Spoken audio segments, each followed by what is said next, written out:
Guru Kripa Kevalam. Namaste and welcome everyone to Satsang today. Sadguru Shri Muji Baba Ki Jai.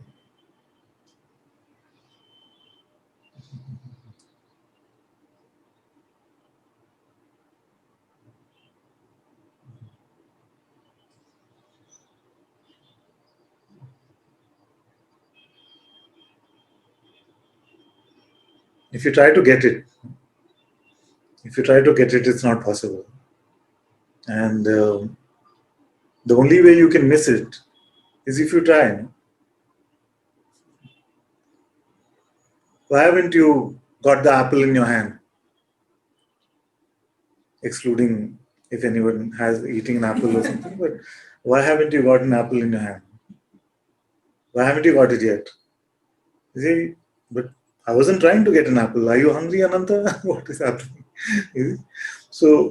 So the thing with this is that all of us have heard this over and over, that it's not something that you will acquire or achieve or even hold on to.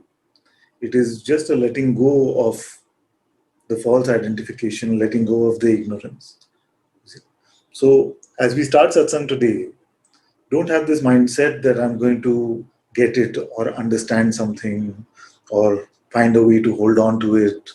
And especially things like I'm going to improve my life or always be in peace or joy, any of that. Just leave all of that.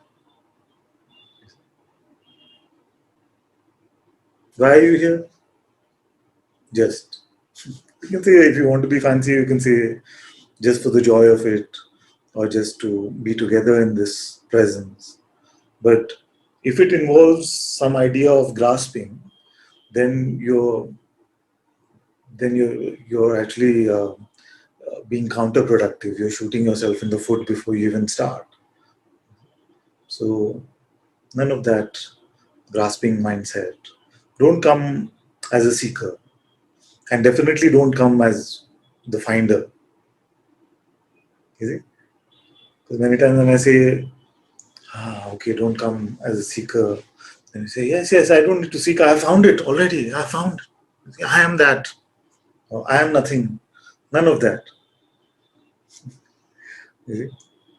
No false humility of the seeking, and no fancy pride of the enlightened one, the apparent enlightened one.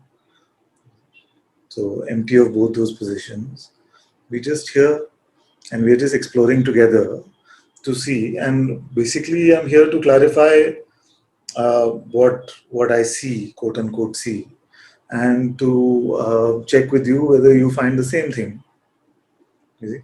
And if you find the same thing, then there is no difference. There is no difference. So if we quickly, because all of you have seen now, very few of you are here for the first time. So if you very quickly bypass everything that we can perceive, see, everything that we can perceive. Now, can we confirm something which is beyond perception? Or what is it that we can confirm? It's not a thing, of course. But what is it that we can confirm without perception?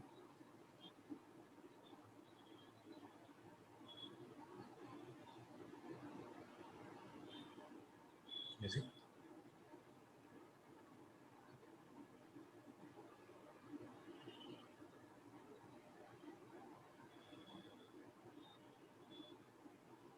Is there something you can confirm without perception? Is that just a concept? So that confirmation is your real self. That which you can confirm in this way is your real self.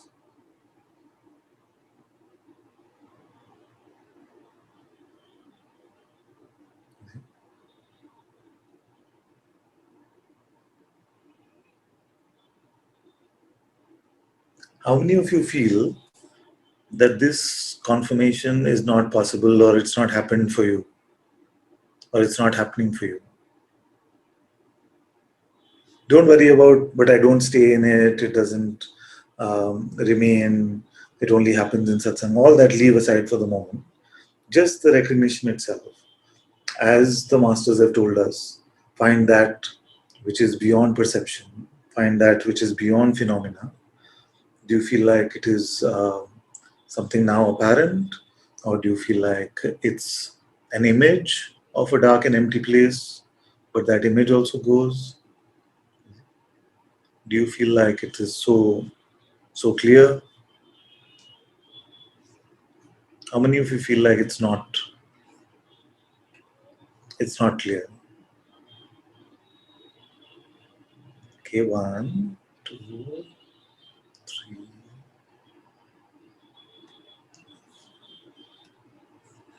Just keep them up because I have to go across multiple screens. Mhm.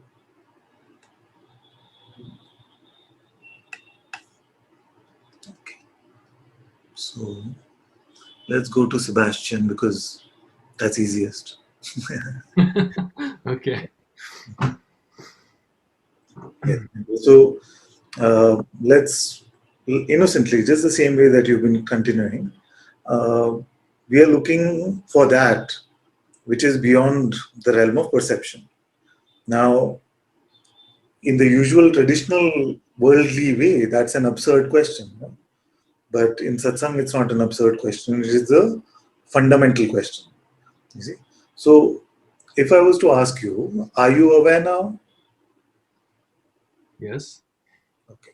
So, what you are confirming, and try as much as possible not to give it to the mind. Just let the conversation flow from the heart. You see. So, what you actually confirm to me in that simple yes is that there is a you that is aware. You see.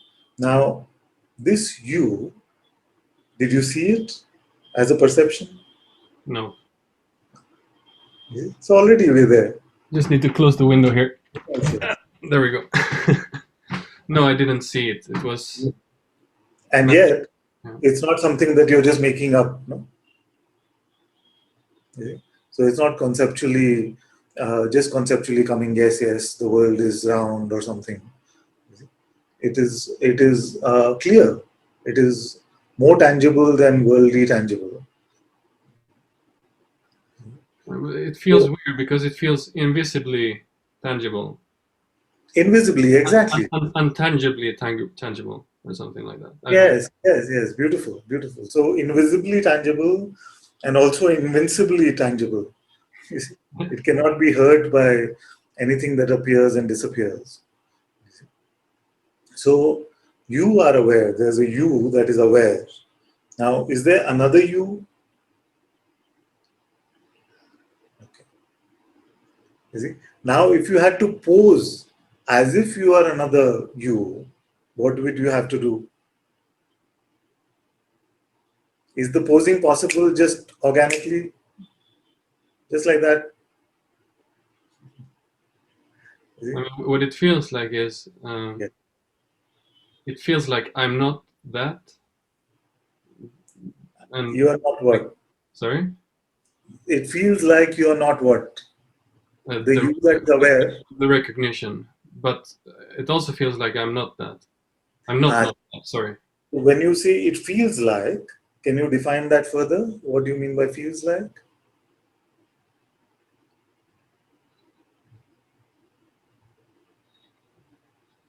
I think I'm just identifying with the body in the perception now. So some sensations are there. You see, are they them? But is the appearance of those perception sensations itself making you identify? No. Then what do you have to do?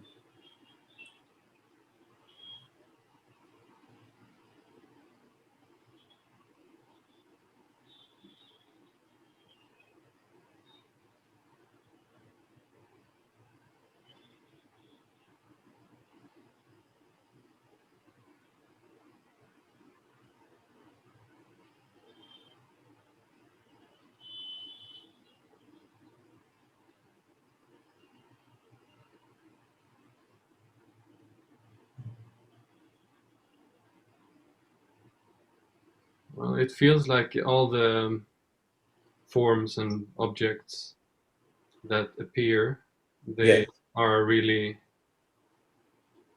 auditioning, as Guruji says, for my attention. yes, yes, And yes, the attention keeps going to the different, like yes, sensations or thoughts or yes, emotions or whatever. yes. So good. So let them audition and let attention also go to them. Don't have to try and hold on to your attention. So let attention also go to it and see now, just by the virtue of attention, are you identified?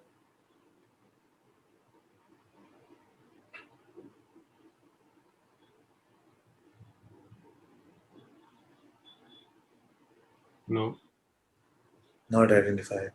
So you have to do some more work to identify, isn't it? yeah, Not doing a good enough job of identification at the moment. too bad.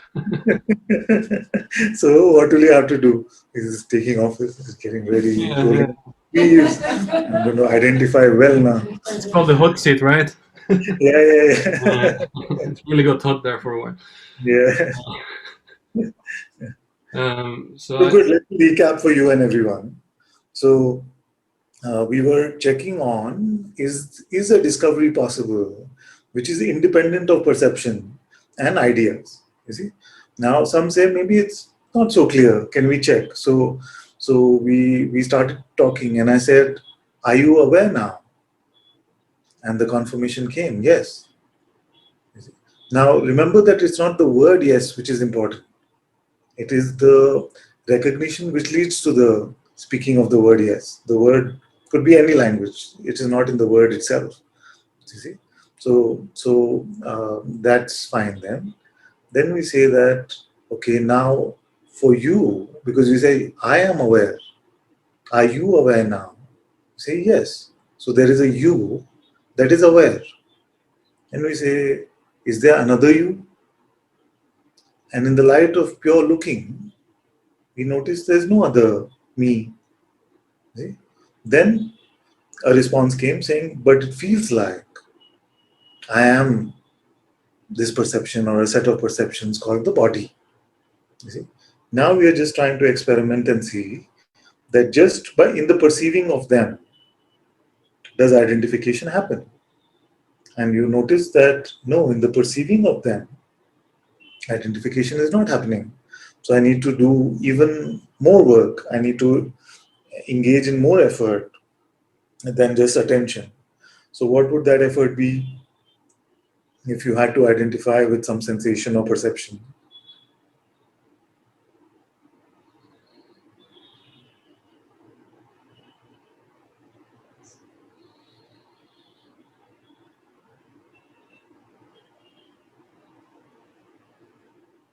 it feels like I go into a position where I take myself to be the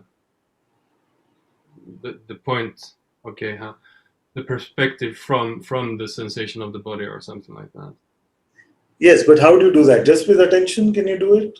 Try to do it just with attention. Just I already tried. you No, stare at the perception hard enough so then you feel like you are that. Tell me if it happens.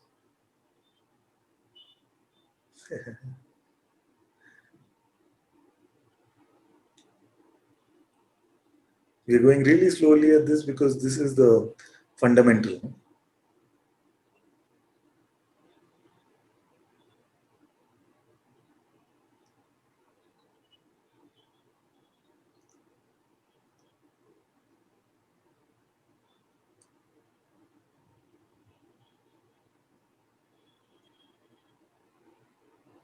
not now.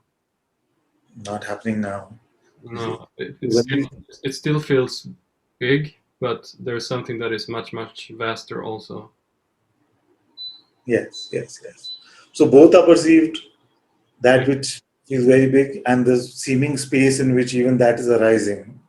You see, even that is perceived as space. You see, so within which something is arising, but that which witnesses both. You see, in what way is that involved? Is there a way for that to be involved? Is there a contact point between that which watches? So we say the sensation, and there's a space in which these sensations are coming. The space is much vaster. Of course, your being is vast, unlimited, you see. But awareness is aware of the sensation, the perception, and also the vast space, you see. And is there a contact point, you see, or is there a way in which the awareness can actually become an element of this play of space-time or an element of this play of perception? It only seems. It only seems through. Yeah, but what do you have to do to make it seem that way? Believe that's a belief which you identified with 100 million times before. So a set of perceptions has to appear first, which carry a message or a notion, you see, and attention has to go to that. That's what Guruji is talking about, that will come auditioning for your attention, you see. So attention has to go to that. And then the ability that consciousness has to make a notion seem real is called belief, or seem true is called belief, you see. But 100% of these notions are false.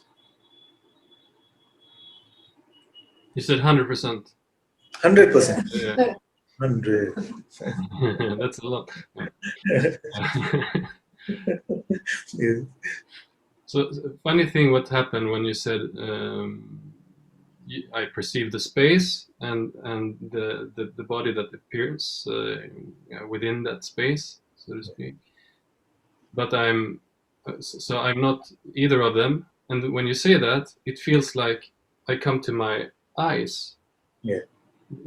It's like, okay, but what am I then? And then it goes to the, like, when you say the pure perception, it goes to my, it feels like I go back into my head for some reason automatically. I actually wanted to bring this up before. Yes, and that's fine, because as you're coming to these insights, attention sometimes can get focused on various, sometimes it can go here, center of the forehead, sometimes it can go on the throat, it can go above the head, it can play all of this. But the fact remains that whatever attention may be on, what attention is reporting back to has remained unchanged. So it's not that you have gone, like it's not that you have changed your location. It is the content of your attention which has changed, which can make it seem like, oh, it is fixated now in my head, or it is fixated on some other part. But it's just another perception. Yeah. Yes, yes. All perceptions are just another perception. Yeah. Just like every thought is just another thought. You see? So the idea is not to try and derive any meaning out of that. The idea is to stay with our contemplation, which was that which is aware of all of this. You see? That which is aware of all of this, is that my true nature? Is that my true reality?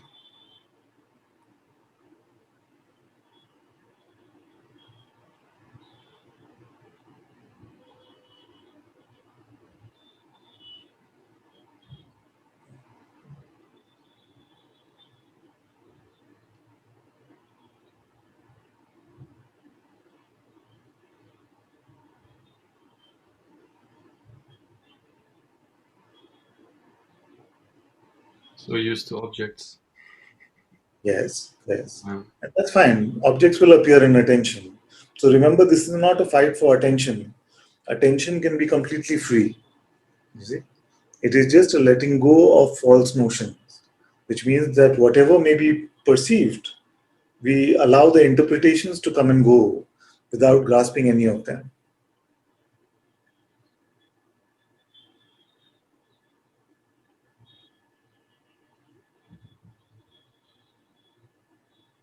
You see? Because without that process, you cannot take yourself to be something limited or phenomenal.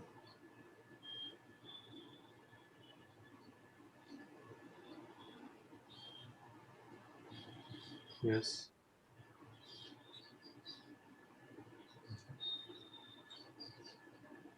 So in this way, we so simply come to the true recognition of what we are, and also we start letting go of the false conditioning of asanas, which which seem to keep the momentum of false identification alive. And both can only happen now. You cannot plan your way into this. You cannot. So, observing from a distance, I could say, yes, Sebastian is going through a beautiful process of the conditioning being emptied out and deepening in the self-identification. But the one in the seeming process, for that one, there is no process. It is all just now. Yes. You see, because that becomes very tricky. So is there a process? Is there a unfolding, or is this instantaneously? You see? So while you're in the process, it's instantaneously. You see? But as an observer of that aspect of consciousness, you see, somebody could say, oh, this one is going through a beautiful process of unburdening or opening up.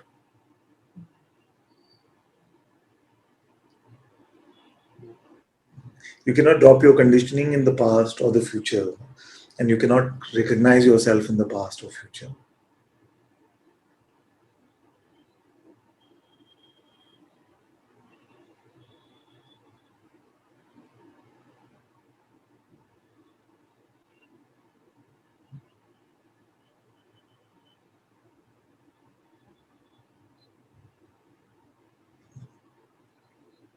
Thank you.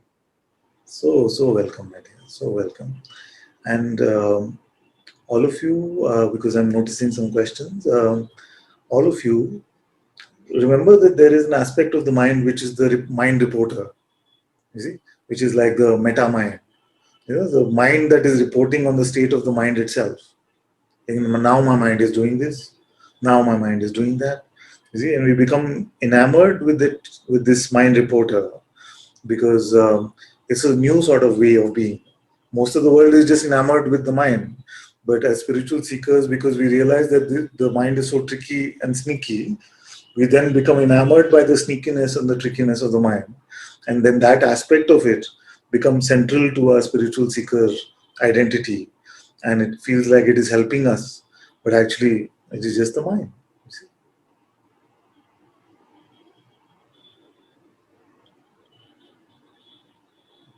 I just realized you tricked me into having to make a transcript now. Okay. The rule is that those who I call on don't have to do the transcript. No, but I will do it anyway because I think it will benefit me anyway. But yeah, from my side, it's fair that way. If I'm saying you come up and say, okay, do the transcript. No, it's good. It's good. It's all good. Also, it's my birthday tomorrow, so I see. my birthday gift. So thank you very much. Very good. All my love, all our love, and blessings to you. And may you have the most auspicious day, full of Guruji's grace and blessings, which I know are there with you. All our love. Have a wonderful birthday tomorrow. And if you're there till the end, maybe we do a little bit of song for you at the end. Thank you. Love you all. Very good.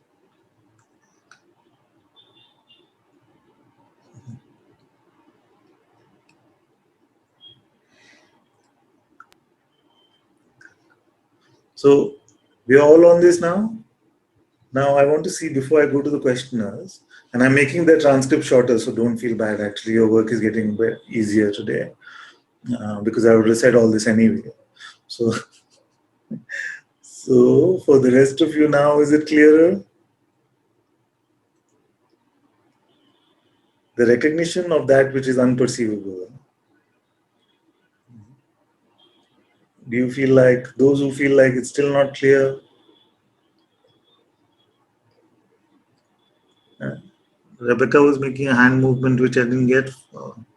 Was it a yes or no? No, no movement. Okay.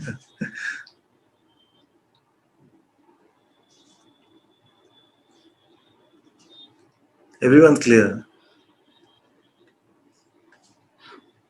Father, can I say something? Yes, but on the same thing. Yeah. So when you ask the question, are they two Two of you. Yeah. So initially it was clear that there's, there's this presence and there's an awareness, and that's me. That's who I am. And then so when you ask, are there two of you? Then the whole voice, say the notion, comes up, and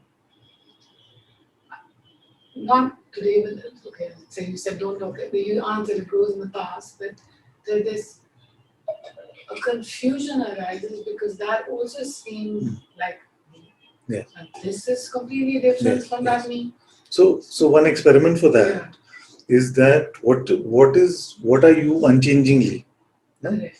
So I'll give you a tip. So if you can jump out of yourself and be in anything, you see, and not be there, then you could say, okay, there are two of me, sometimes like that, sometimes like this. No? So, but if one is steady and stable and the others just seem to come and go, you see, then they must be just waves on this ocean, on the surface of this ocean, which is also in reality my own self, but it does not contain me. So I cannot jump out of my reality into that. So see, with whatever poses as if there are two, which one can you jump out of into the other one? You see?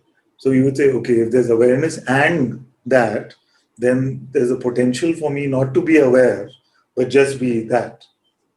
So that awareness can't go away. Yes. It's so unchangeable.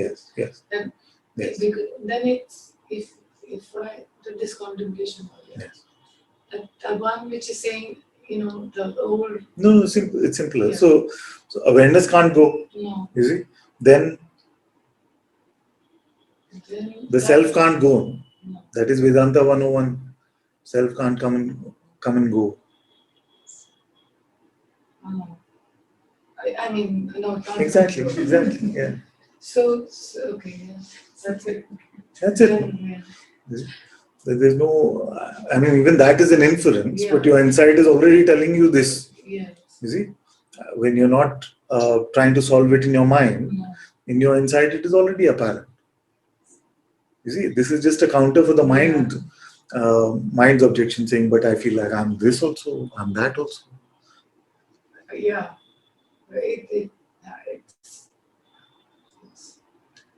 I'm to make a statement. I'm just having to go in the past to report what I used to do, which is not. Yes. Which is not. So, if there's ever an idea of duality, see if you can switch one off and just be the other. And which one is that? You see? Then it can't hold you like this. Because I noticed if you just stay silent, that the noisy one will just go away. Without no power. Yeah, but silent is just the absence of notions or belief in notions. Yeah, but you would still you would still be aware of being aware. Of course. In that sense. So that if in the past if there was a confusion, then you just keep quiet. But that is the intermingling of two different spaces. The space where you are having this insight is not the space where you can have a confusion. No. Isn't it? Yeah. So stay in the space where you have the insight. You see? So thank you. That reminds me actually, because I feel like this is a very powerful pointer which I mentioned once in Satsang and then forgot about it. But I feel like it is helpful.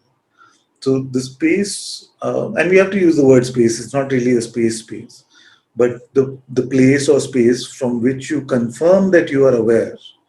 You see, is that the same place from which you can confirm that this is a phone?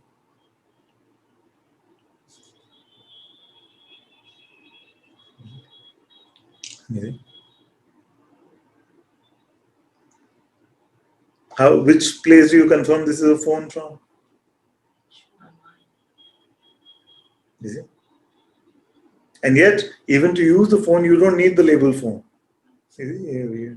I'm looking at my phone. You don't have to do that. In pure perception, whatever knowledge is needed is inherent. You see? So We go to the mind for the labels or the narrative. And where do you go for the confirmation of yourself as awareness?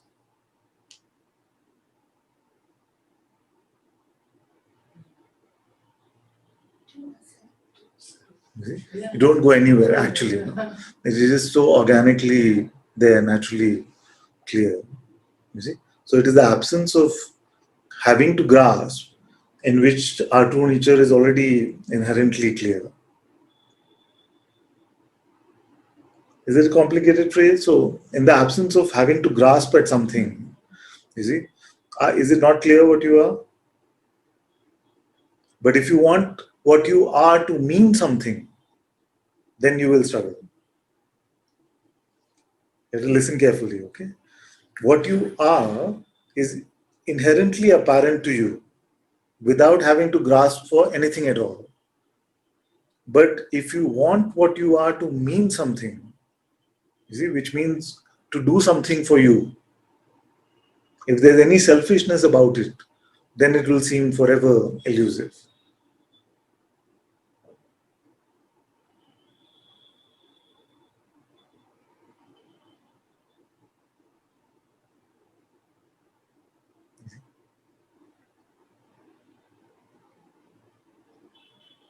Because you cannot put this in any mold, in any shape.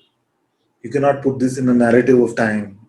You cannot say, I am free now, so then how should I behave or what should my life be like? All of those are nonsensical ideas.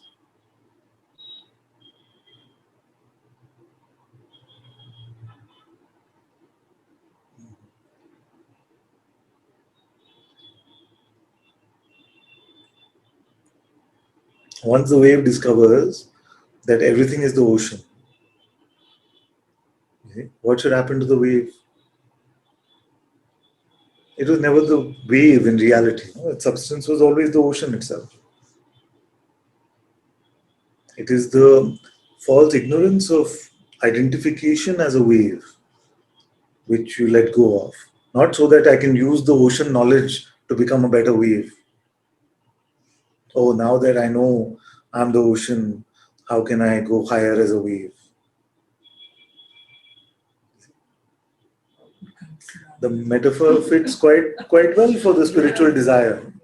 It fits quite well for spiritual desire because many times we are just hoping that the discovery of the ocean will make us a stupendous wave. It just doesn't play out that way.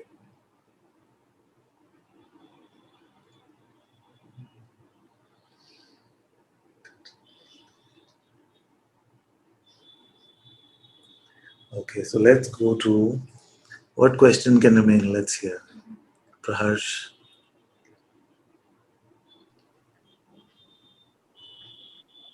Namaste. No. Okay, I had a very pressing question a couple of days back, maybe, but as soon as Satsang started, I realized it's pretty transactional and way too stupid. So I don't Oh, want to ask that now. But now I don't know if I have exactly one question, but one maybe you can clarify this.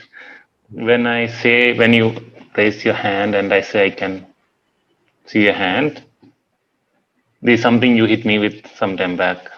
yes. And yes, so you said wherever the answer came from, that's me.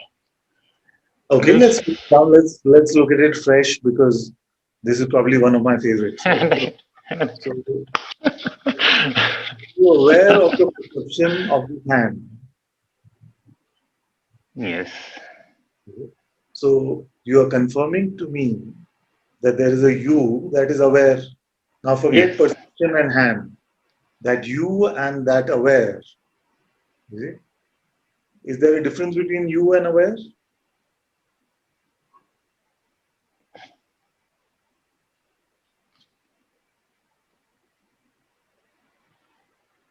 Is awareness an attribute that you have? Is it something that you own? What else would you own?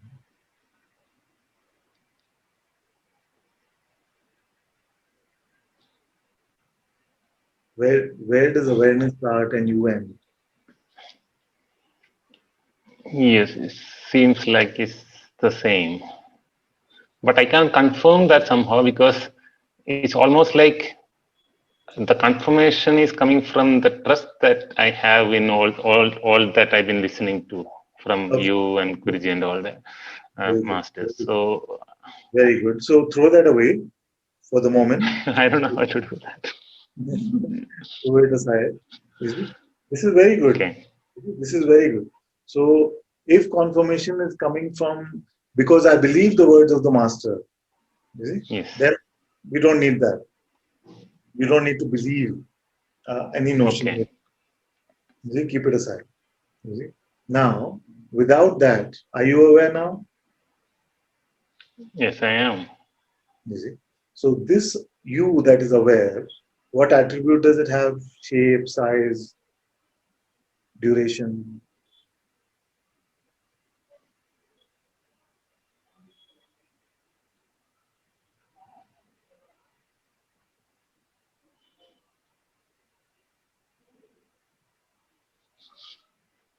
I can't find anything. Can't find Again, because there is a tendency to go against the body, but that research has been probably done and tested. good. So again, but there's a lot of mental processes that's Yeah, pulling and pushing. good. Good. So it's not So a direct answer that I'm giving you. It's like don't worry. So this is just an indication of trying to use the wrong instrument. So yes, you cannot confirm this with perception, and you cannot confirm this as a mental theory. Anything in the right. intellect, in the mind. So leave those two. Let whatever is happening in those two happen. Don't worry about that. You see that awareness. What is its size? Don't try to perceive the size of it. Don't try to think about its size. Is there another? As you let go of the falls, what is apparent?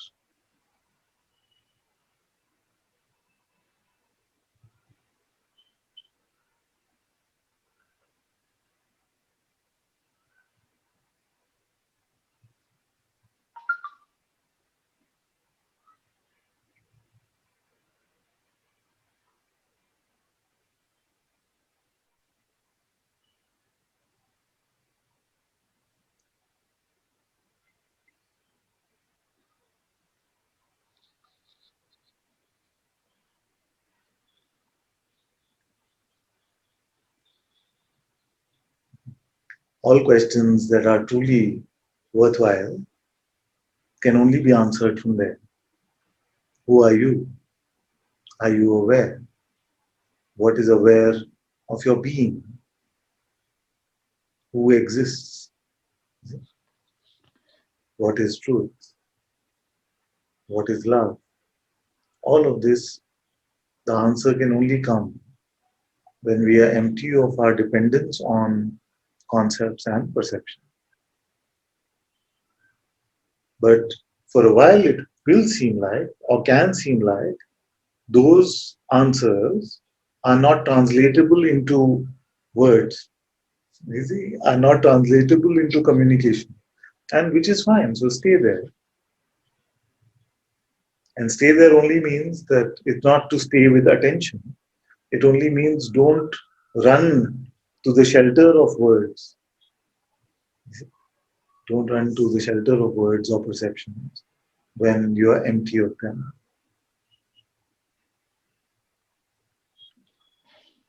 What's going on is one, there's a train of thoughts, and then there is a, a an effort to stop the train of thoughts. Yeah. That So is again a train of thoughts. yeah, good, well spotted. But I am really asking what is beyond your perception? What is not in your perception? You see, in our perception, we are well aware of that. There's the appearance of the world, there's the sensations of this body, there's this twittering mind, there can be emotions, sensations, all of that we are aware of what the realm of perceptions contain. Now, what is that which is not in this realm?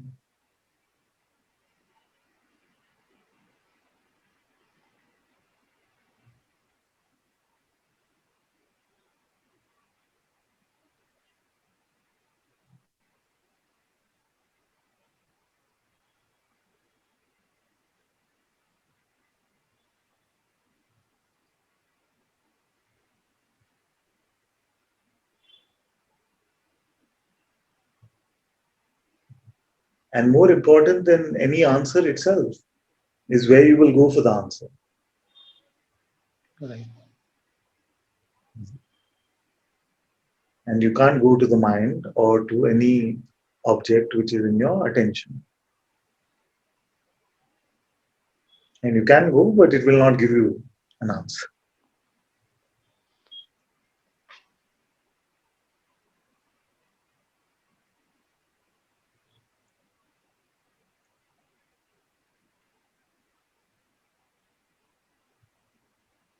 For a while, it can seem like, but I'm finding nothing. Don't worry. Find the nothing which is not translatable even into the word nothing.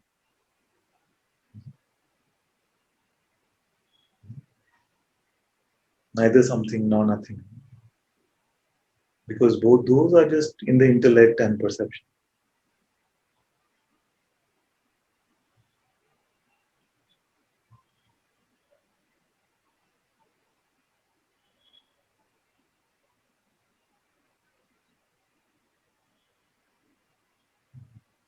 So let's try again. Are you aware now?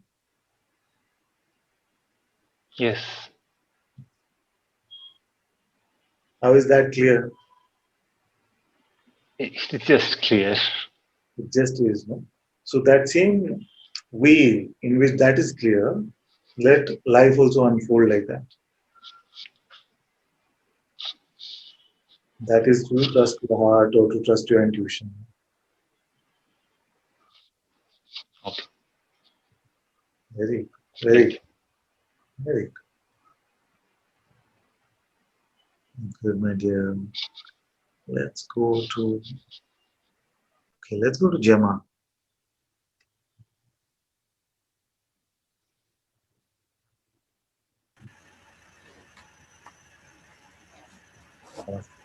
Namaste. Oh, I was not sure because I was thinking what to say, but what happened is that I'm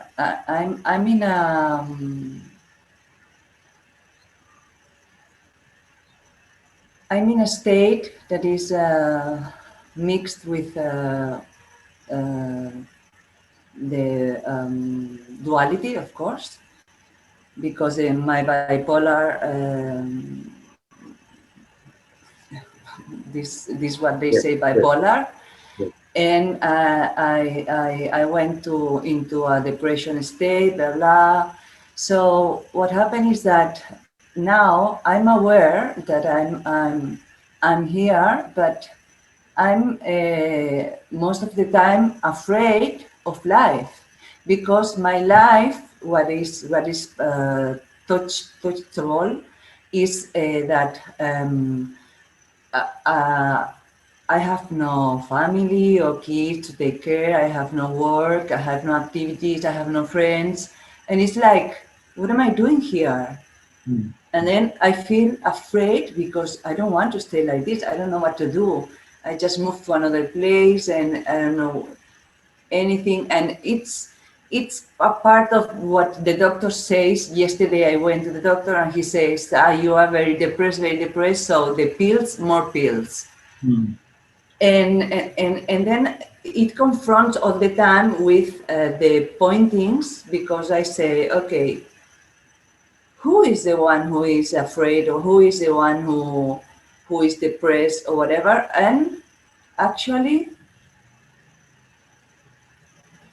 what exists, what if I'm awareness, what do I have to stay all the time with this in front and take it, or something like this?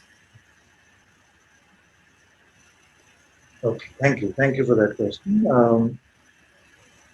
So, you as awareness is independent of the play of the body mind called Gemma, which is happening in the world of perception. Mhm. So that play of the body mind can be in any way. There is no way to predict the play of consciousness, how it is going to go. Because if we could predict everything that it is going to do, then it would be a very boring play. It would not be a fun play or a leela. Mhm. So the Leela is completely unpredictable except in your intuition. But those who go to their intuition also find it very uncool to go to intuition to make predictions about the future. You see, they just don't find it fun. It just like a misuse of a divinity. So independent of the play of the body-mind organism called Gemma, do you see that your reality is as this awareness, or is it that you as Gemma want to use your discovery of yourself as awareness to make Gemma's life better? I would like to really see that I am awareness and see that completely that the body mind is maybe part of the objects and the play, but I'm not sure I see completely Okay. awareness like this. And what happened is like I live. See, Gemma lives as I'm freezing, and Yes. I pray to please let me make me do something because I don't even know what to do. That's why I'm freezing now. I'm all the day in the house doing nothing. Okay. Okay. Thank you.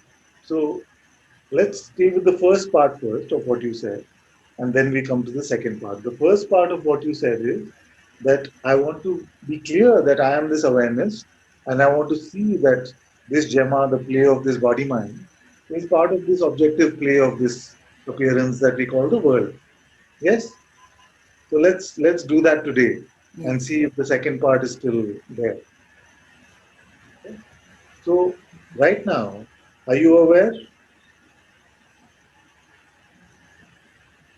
How I understand aware, yeah, I am aware. Yes, if not, I couldn't answer you. Yeah. So just to make sure we are on the same page, you are aware of the perception of this hand, yes? Yes.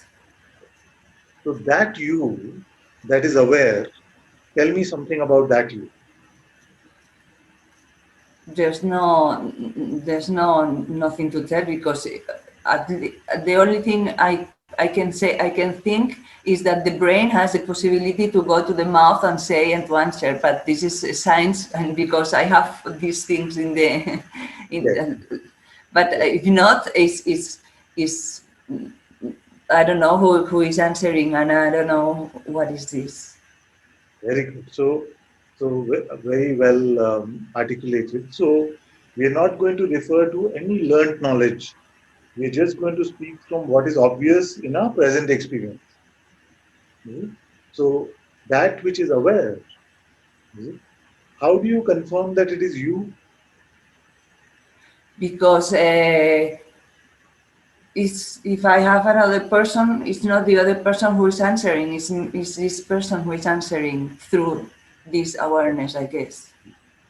Yes. Well, let's look at that a little deeper. So I often say, is it your neighbor's report that you're making? Isn't it like that? But really, it's not personal. Like person would mean limitation. A Mhm. person would mean that there's a set limitation, there's an idea, you see, all of these things. But your confirmation of yourself as awareness, you see, is independent of everything else, isn't it? It doesn't depend on what perception there may be, whether it's hand, or foot, or phone. You see, that which is aware, that you which is aware, remains the same, isn't it? But I guess because the only way to confirm as a we know how to confirm is saying I'm aware. Like I cannot say I'm aware when I'm sleeping, and I'm aware when I'm awake up. No, because Yes, and I'm aware because the body is moving, and I can pronounce things. I can smell. I can yes, as the body, of yes, course. yes. So again, like I was saying in the beginning of the satsang, it is not the process of the communication, yes, that is so important. It is the recognition that I am aware. See? So whether you say yes or you say see or you say whatever, you see, it doesn't matter the word and how it comes from and what conditions are needed for that word to come. That is not of interest to us at the moment. It is just how do we make this recognition? Just like we say, okay, what is the color of this object in my hand? How would you see Yellow. yellow? No? So what happens? You see, there's a particular perception, okay, and then in the mind you have a table which says, okay, this looks like a yellow, and you say yellow. Okay? But for are you aware now? Did you have to go through this process? So this is Uh, important. So take it uh, very slow. Take it very slow. no, I'm always aware. Yes, yes. But to recognize that, did I you don't. have? I don't have to recognize it. Yes, yes, yes. Okay. So you that is always aware. Okay. Now you said that in sleep I may not be. Is that what you were implying, or was it just that I cannot communicate it? Because communication obviously is not possible in sleep, which is fine. But you must be aware that you went to sleep, no, yesterday. Yes. Yes, yes. You see? So that awareness remains unchanged no matter what state is appearing or the absence of these phenomenal states which we call deep sleep. But Mhm. to be aware that you are asleep, to be aware that there's a process of sleeping, maybe you are aware, but no, I don't. You did not sleep last night? No, I did, but I was not aware I was sleeping Ah, you see? Okay, then what time did you wake up? at 9.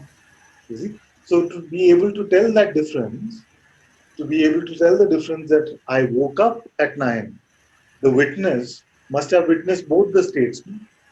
Otherwise, it would just feel like, oh, suddenly it was 11 p.m. or 12 p.m., 12 a.m. or something, and then suddenly it was 9 a.m. But it does not feel like that. It feels like I went to sleep and then I woke up and I saw the time was 9 o'clock. So what witnessed the waking up? You witnessed it. Sorry? What witnessed the waking up? Awareness. So you as awareness witnessed the waking up. But to say that this appeared, the waking state appeared, you must have been continuously there to say, okay, it appeared then. You see? If you also Yes. came then, you cannot say, okay, this came then. You could say, oh, I only came then. I didn't follow you now. Okay, okay. Sorry. Okay, let's not let it become too much, too much. No, Okay. let's come back to now and then we'll have fun with this a little later. So, so that you that is aware, you see, does it have an attribute or a quality or a shape?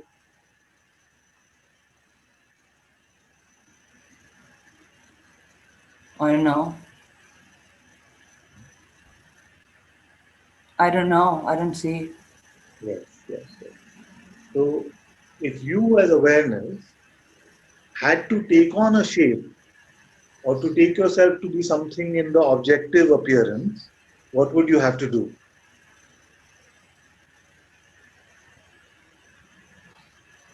To make awareness in an object, you Yes, mean?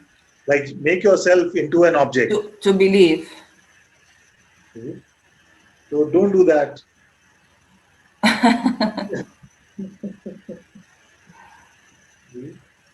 The mind will offer you a proposal. Every thought is a proposal from the mind. You see, you reject the proposal. Uh-huh. Let it come and go. Okay. You want to try now? See. Yes. So just remain open and empty. And all I don't proposals. sorry, I don't understand open and empty because I feel very empty, but as a person now. So I make a So just, in fact, this is the explanation for open and empty. Allow all the proposals from the mind to come. You see, uh-huh. let them come and let them go. You can give Okay. as much attention to them as you like. Uh-huh. Do Okay. not give them truth value. Do not give them your yes. Mm-hmm. So let's do this together, all of us.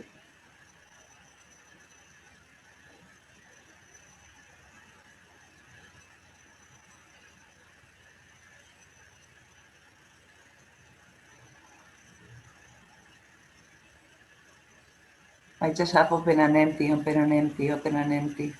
Yes, let it come and go. It's fine.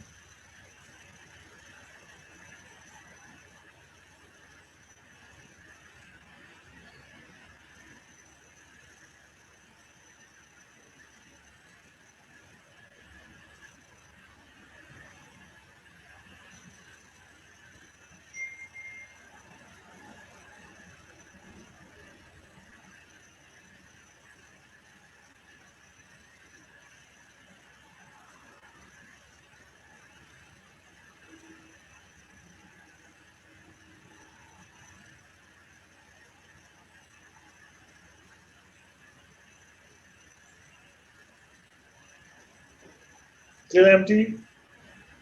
Eh? Still empty? Or bought into something? No, I just get open and empty, and I don't understand, and I don't understand. But I That's was fine. living They're in. just coming and going. You see, it's fine. Mhm.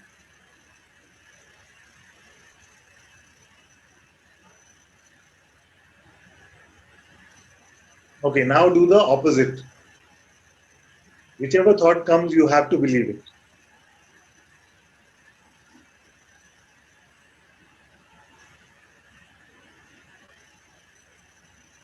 Are you doing it? I can do it. Yes. Okay, let's see. Tell me how many thoughts you're believing. Yes? So as you believe, you say it. Say the thought you're believing. Life is worse than death. Okay, one,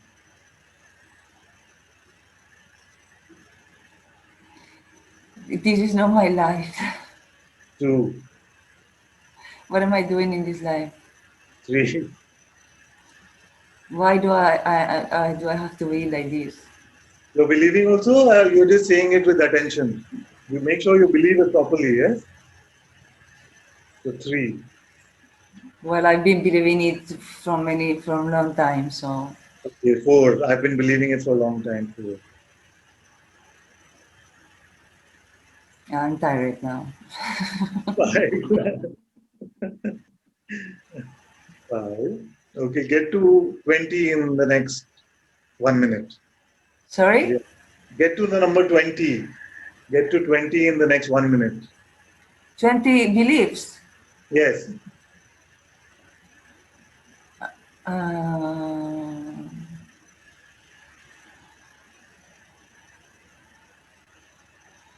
I believe life is wonderful. Six. I believe this is not the life I should live. You're believing all this, huh? All the opposite ideas also. No, one is life, the other one is my life. Okay, okay. So life is wonderful. You believe that, but Uh-huh. my life is not so. But my life shouldn't be the one I live. Okay, that's seven. I believe in happiness, but I believe I'm not happy since too long. Eight. I believe in love, but I don't know what is love. I believe what I don't know what it is. Nine. There's 10 seconds left. I And 11 believe thoughts. I believe everything must be possible. 10. 10? Did I miss the count? 10, enough. You see how much effort it is? You see how much effort it is to believe thought? Sorry? You can see how much effort it is, no? You get tired. Yeah, yeah, It's so tiresome. It's so effortful. You see? yeah. So it's not automatic or you see, it's not automatic or effortless.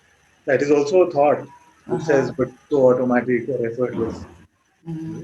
So open and empty is much easier Okay. than Hmm. than believing. No, so we sat for a minute, just quite open and empty, and it was not tiring. It was not effortful. But when the project was 20 thoughts in 1 minute, it seemed like a lot of work. Mm.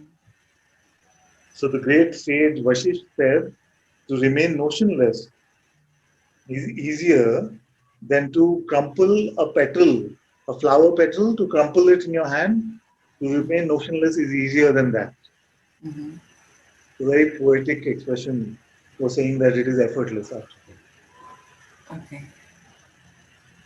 And as you open and empty, you're not confused about who you are. You're not confused about what life is. Yeah, but like in the situation that Jamas is now, that Yes, what do I do? It's like sometimes I have very negative thoughts, like I don't want to live like this, I kill myself. yes, So I'm supposed to pray, to leave all my problems at your feet, or what I chose to do, like just to contemplate this and say, well, I'm staying here and doing nothing. And, for me, this is very, yes. of Good. course. And then they say, you are depressed. And then they give me pills. And then it's like, I don't know which way to follow, because Yes, for me it's like very different ways. So I have to okay, I take as a body mind, I take my pills, and then I try to, but I feel very confused, and yes. I understand that it's the body mind who feel confused, that it's not pure awareness, but It's okay. I'll help you with that. it's like I need a private guru to to help me. Yes, yes, I can get that feeling. I can understand that. Okay. What I'm saying is that what we spoke about, you see, so what's happening a little bit is a level confusion. You see. So what I'm speaking about is like a inward open and empty. You see. Now from this inward open and empty, you could go to a doctor or not go. You could take the medicine or not take. Both are open and empty is neutral to that. You see? So what happens is that as you are open and empty, you follow your intuition and don't fall into that spiritual trap which tells you, okay, now that I am awareness, you see, the body does not need any help or medication or something like that. That is not what I'm proposing at all. See? Neither am I saying that you must get a lot of medication. I'm not saying that also. Yeah, yeah. I'm just saying that just follow your heart intuitively I don't about know. I don't know about intuitive. I don't. yes, I don't recognize the intuitiveness. I'll help you with that. I'll help you with that. So what you will find is that as you're letting go of the mind, you will find a greater guidance which is available to you in your heart. If you're patient with it, you will notice that you will start to read it quite easily. And it is the same guidance which will move your feet. It will speak to the doctor whatever has to be spoken. You see, it'll come to satsang. It'll do all of that. But it seems so open. It seems so easy that to live life doesn't seem like it's a hard work Yeah, or effort or a yeah. pain. It doesn't feel like to exist the pain. Why do I have to wake up this morning? This kind of Yes, thing yes. will not feel like that because you just there in your resting place and life is moving like a movie in front of you. And Gemma is the main character of the movie that seems to appear. You see, because you see the movie through the lens of her eyes. You see? So it can seem like that is the main character that appears. But you will not say that I am restricted to only this one. It is just a lens. It's an instrument through which this movie is being perceived. So just Okay, just try this. Just try open and empty. And when we speak next time, you tell me if you felt like life was guiding itself, or you felt like just less effort in the existence of life. You see? okay. Because what is the idea of these existential sort of depressions? The idea is that it's so much of a pain to even live a regular life. Isn't it? It feels like so much of a pain. Why should I even bother? You see, these kind of ideas are prominent in that. You see, but then it changes from that effortful sort of thing to a sort of a play.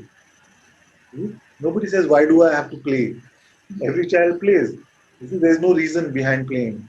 The child is not playing so that they become stronger or something. They just go because they enjoy it. So just like that, the whole movie will play out, including the body mind called Gemma. So the body mind is an aspect of yourself.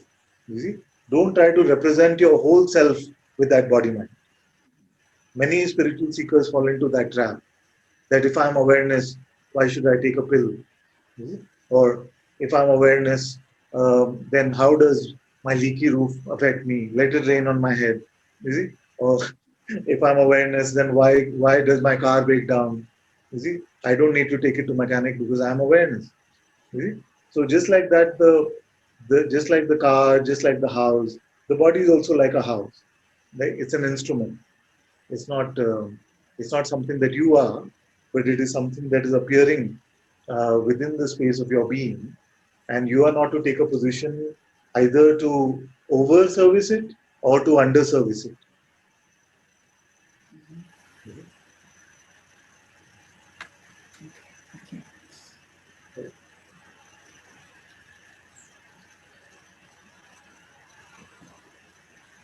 Okay, someone been waiting for a long time. Let's go to BP.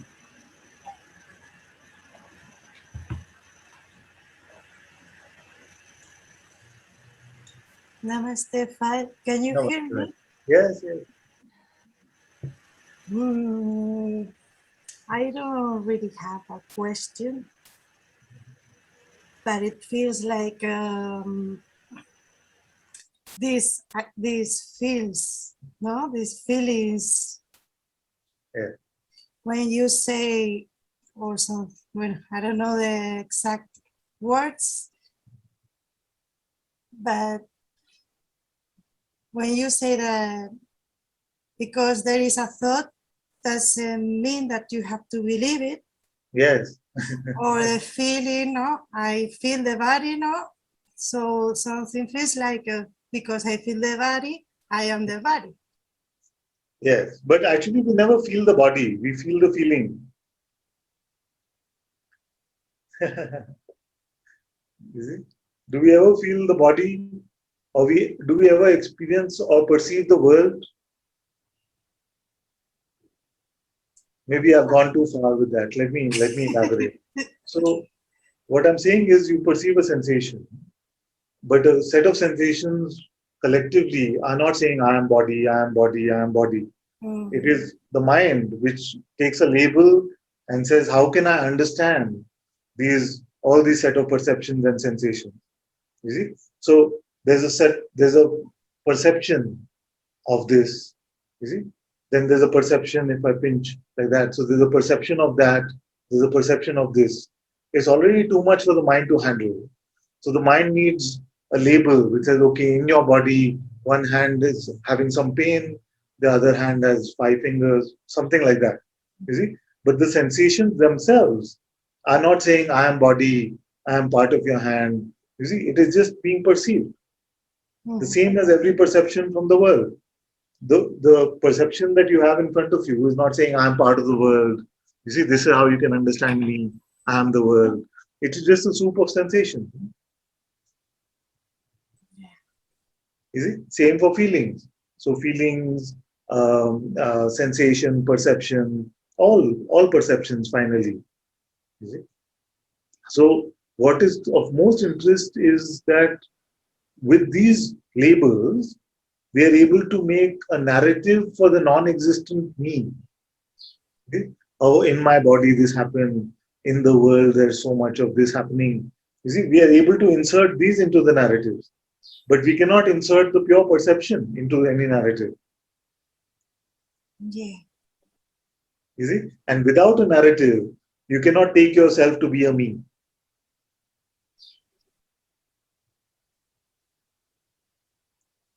You cannot take yourself to be limited without a narrative, and you cannot insert perceptions into narratives.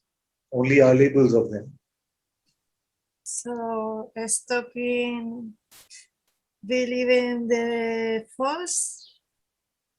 Can you Stop say believing. something about this? Yeah? Just do the opposite of that song. No, when I was a child, I heard this song, Don't Stop Believing. You stop Yeah. believing.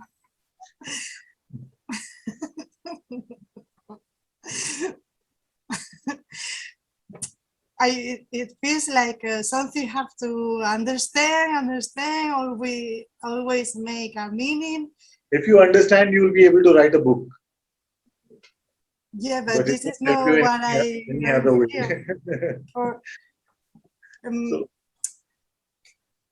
unless you want to write a book, you don't have to understand. Actually, yes. So if you also, write a book, you don't have to understand. this I have to understand for being. It's like a negation of what I am, like a or something. No, it's only a negation of your narratives. It is not a negation of what you are. Only a negation of your stories about yourself.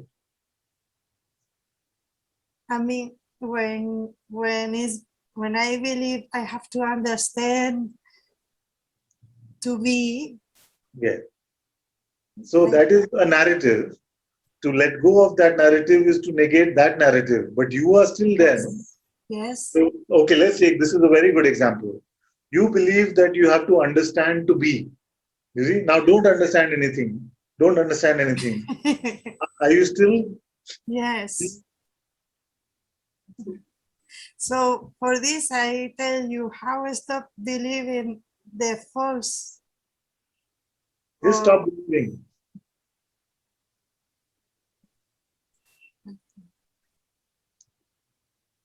You see, I've heard very little of Oshoji, but one interaction I remember very well. Somebody asked Osho, "Do you believe in God?" So he said, "I don't believe in belief." So don't believe in belief. Everything else will take care of itself.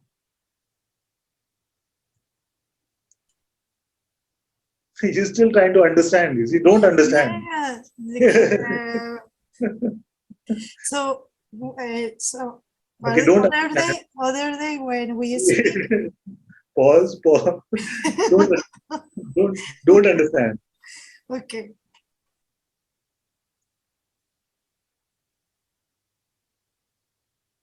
Now it feels like a block. You are still understanding. Don't interpret. You see what I mean by don't understand is don't interpret a constriction, block, expansion. You don't understand any of this. I cannot speak anything. Don't understand that also. Okay. That's simple.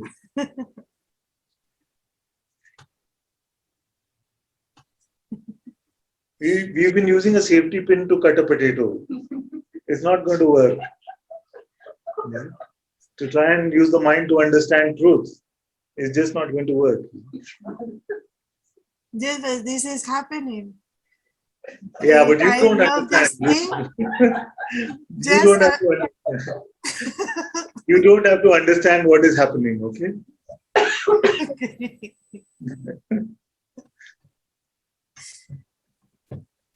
To let go of the need to conceptualize what is.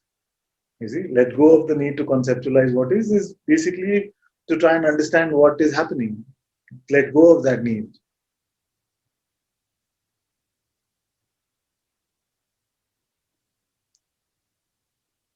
Then what happens? Don't understand that. You see, because I could see in your eyes that you're okay, now what is happening? No, don't need that.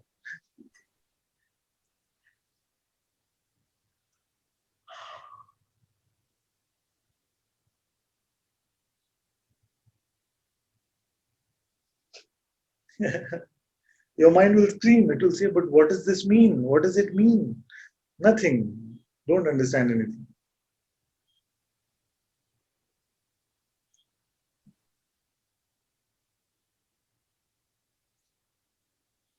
Does it mean my life is meaningless? No, of course not. Don't understand anything.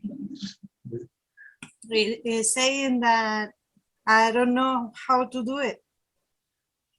It's very easy. Just stop doing whatever you're doing.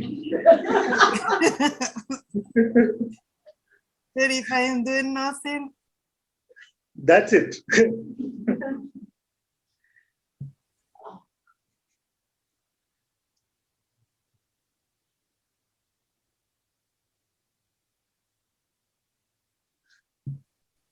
How do you know you're doing nothing? You understand that?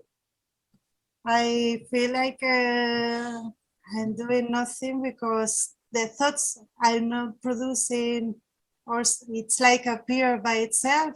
So Yes. it's open and empty, and it's like I don't know. Don't understand what it is. Because we may feel like effortlessly, and I understand this. We may even see, I see this. But it's not this. Any conceptual version of life or the world or truth or self is just not up to the mark, you see. It's not up to you, up to its reality.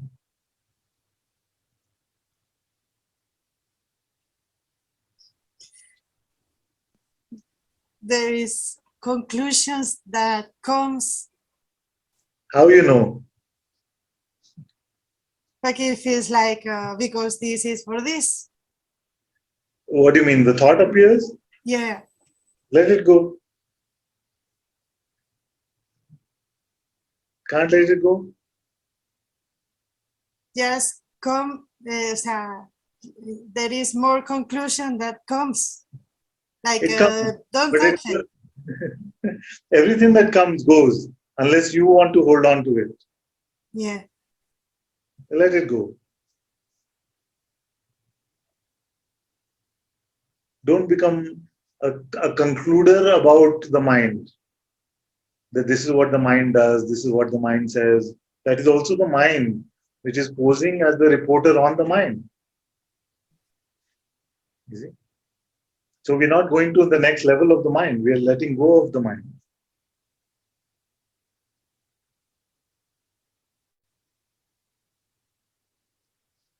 But better is if you don't understand anything.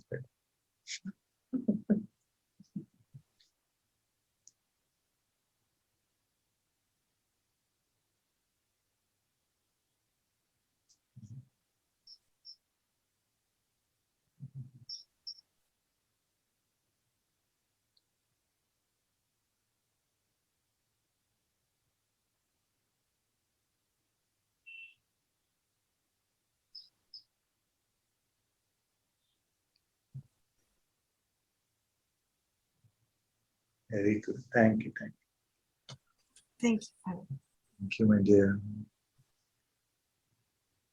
Okay, let's go to Paula.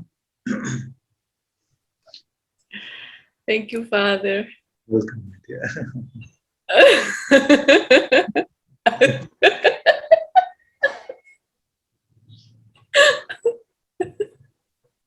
Are you laughing since last satsang?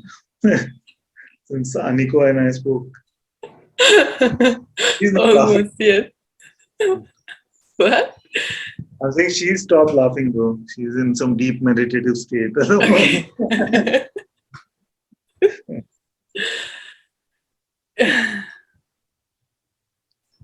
uh,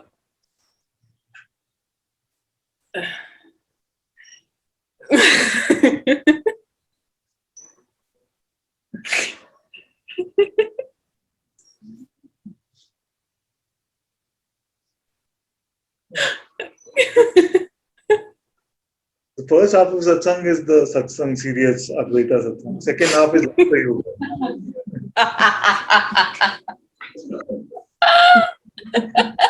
It all started because of Laurence. Adu falafels. It's so funny. So much fun.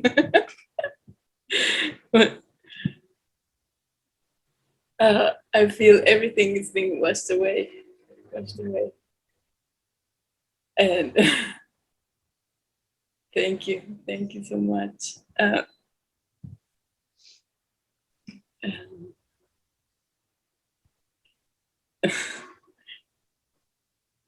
I see this identity thing.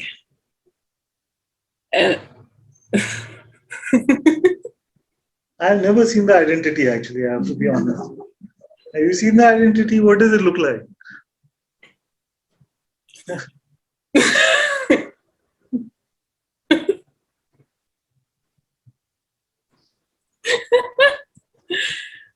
I don't know. I don't know. But when it comes, it feels like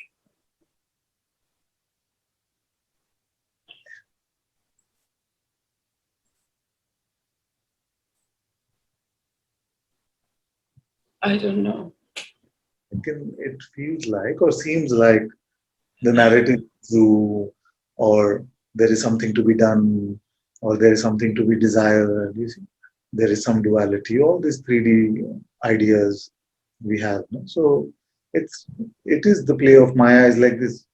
Some of it will continue to come. It's all right.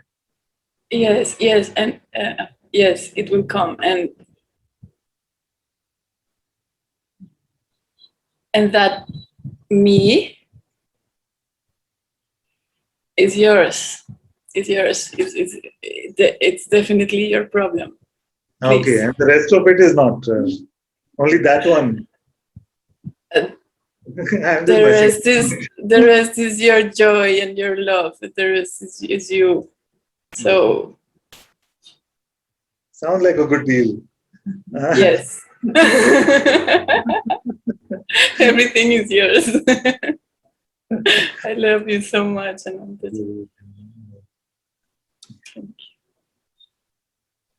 Just allow the surrender. It's good. It's good enough. Very good. Thank you. Okay, let's go to Laurence. I'm not sure I'm still pronouncing her name correctly, but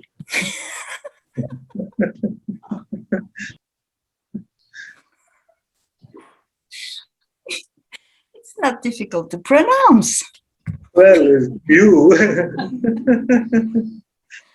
Laurence. Say again. Laurence. Laurence.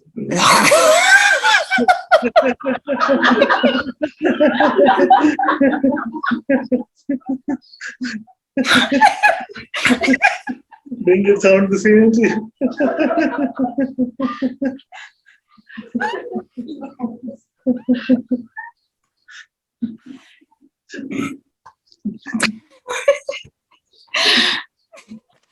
Oh God, it's so much fun. No, it's not. It's Laurence. We can't do without that. Mine. It's going to be yes.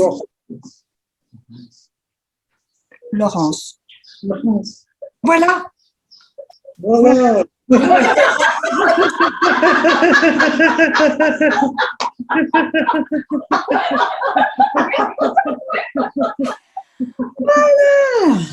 Ah.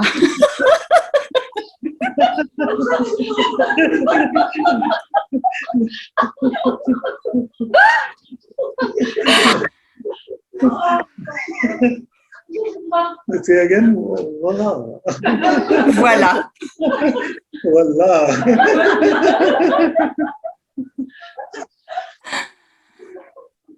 Which is, that's it. I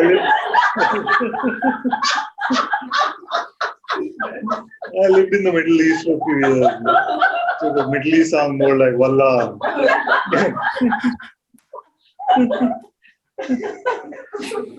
Now, Ananta, how am I going to transcribe this? I heard you did a very good job with the first one. I got it before. I wanted to see it. They're going to send it to me, but I heard you did a very good job.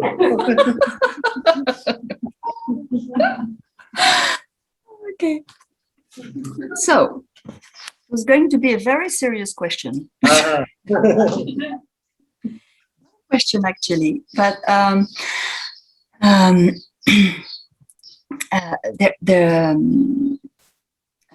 asking for a blessing and even, let's say, go ahead, as there has been this opportunity that it feels is only going to be seized with your blessing and go ahead, to be honest. it's an opportunity to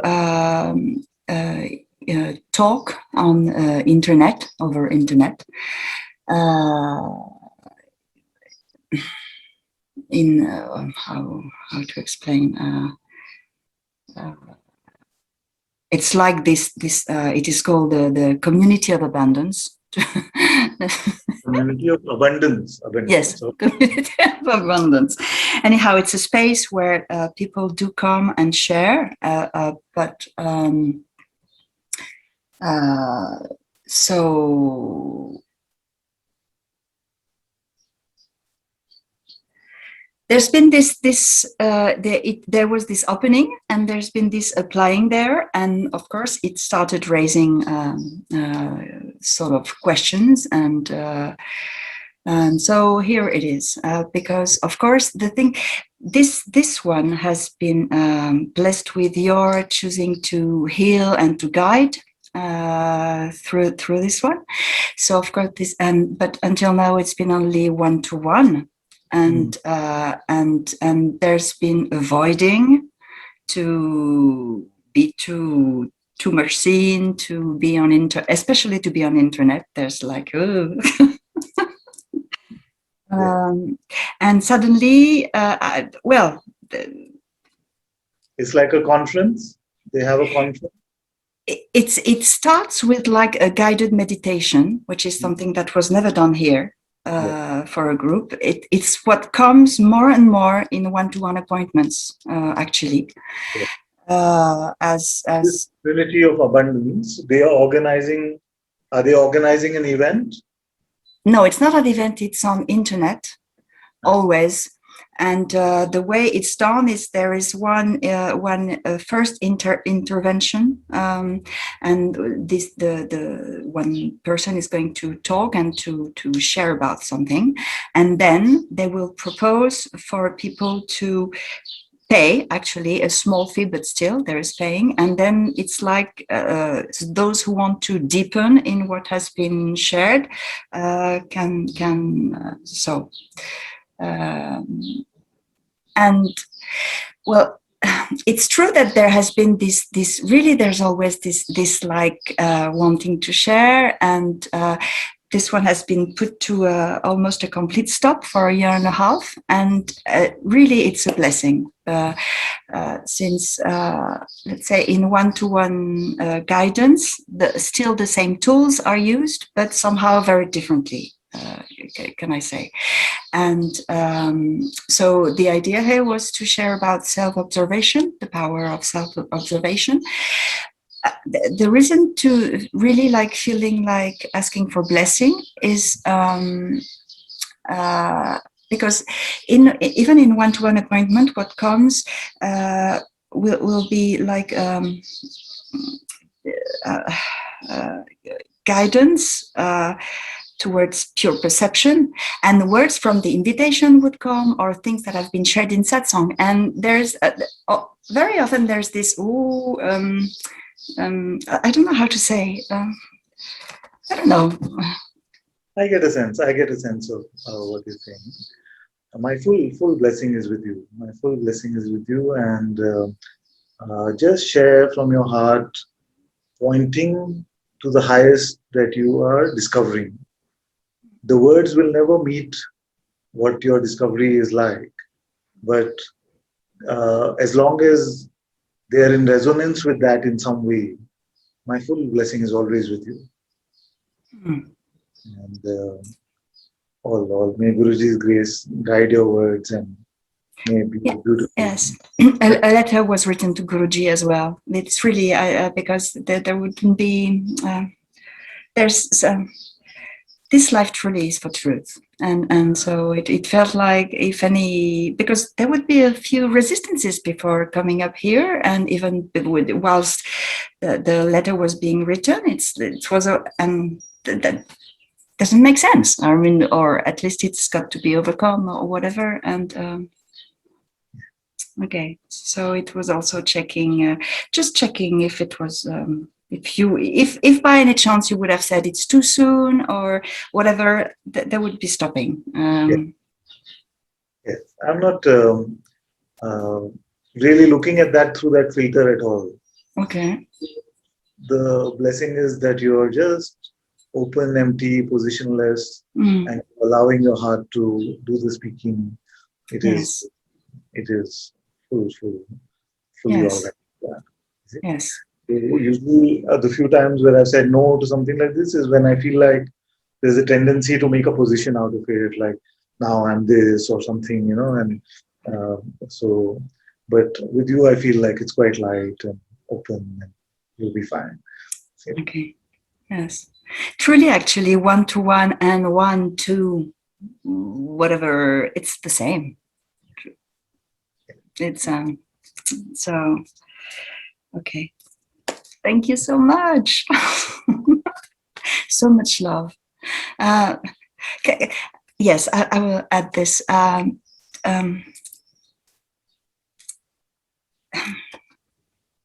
There is so much gratitude for this lightness and this laughter that pops up. So it was so present until I was a teenager, and somehow it got lost in whatever blah blah blah. And it's that's how it gets lost, actually. yes. That's where it gets lost. It's true. So thank you. Love you so much. Love you too.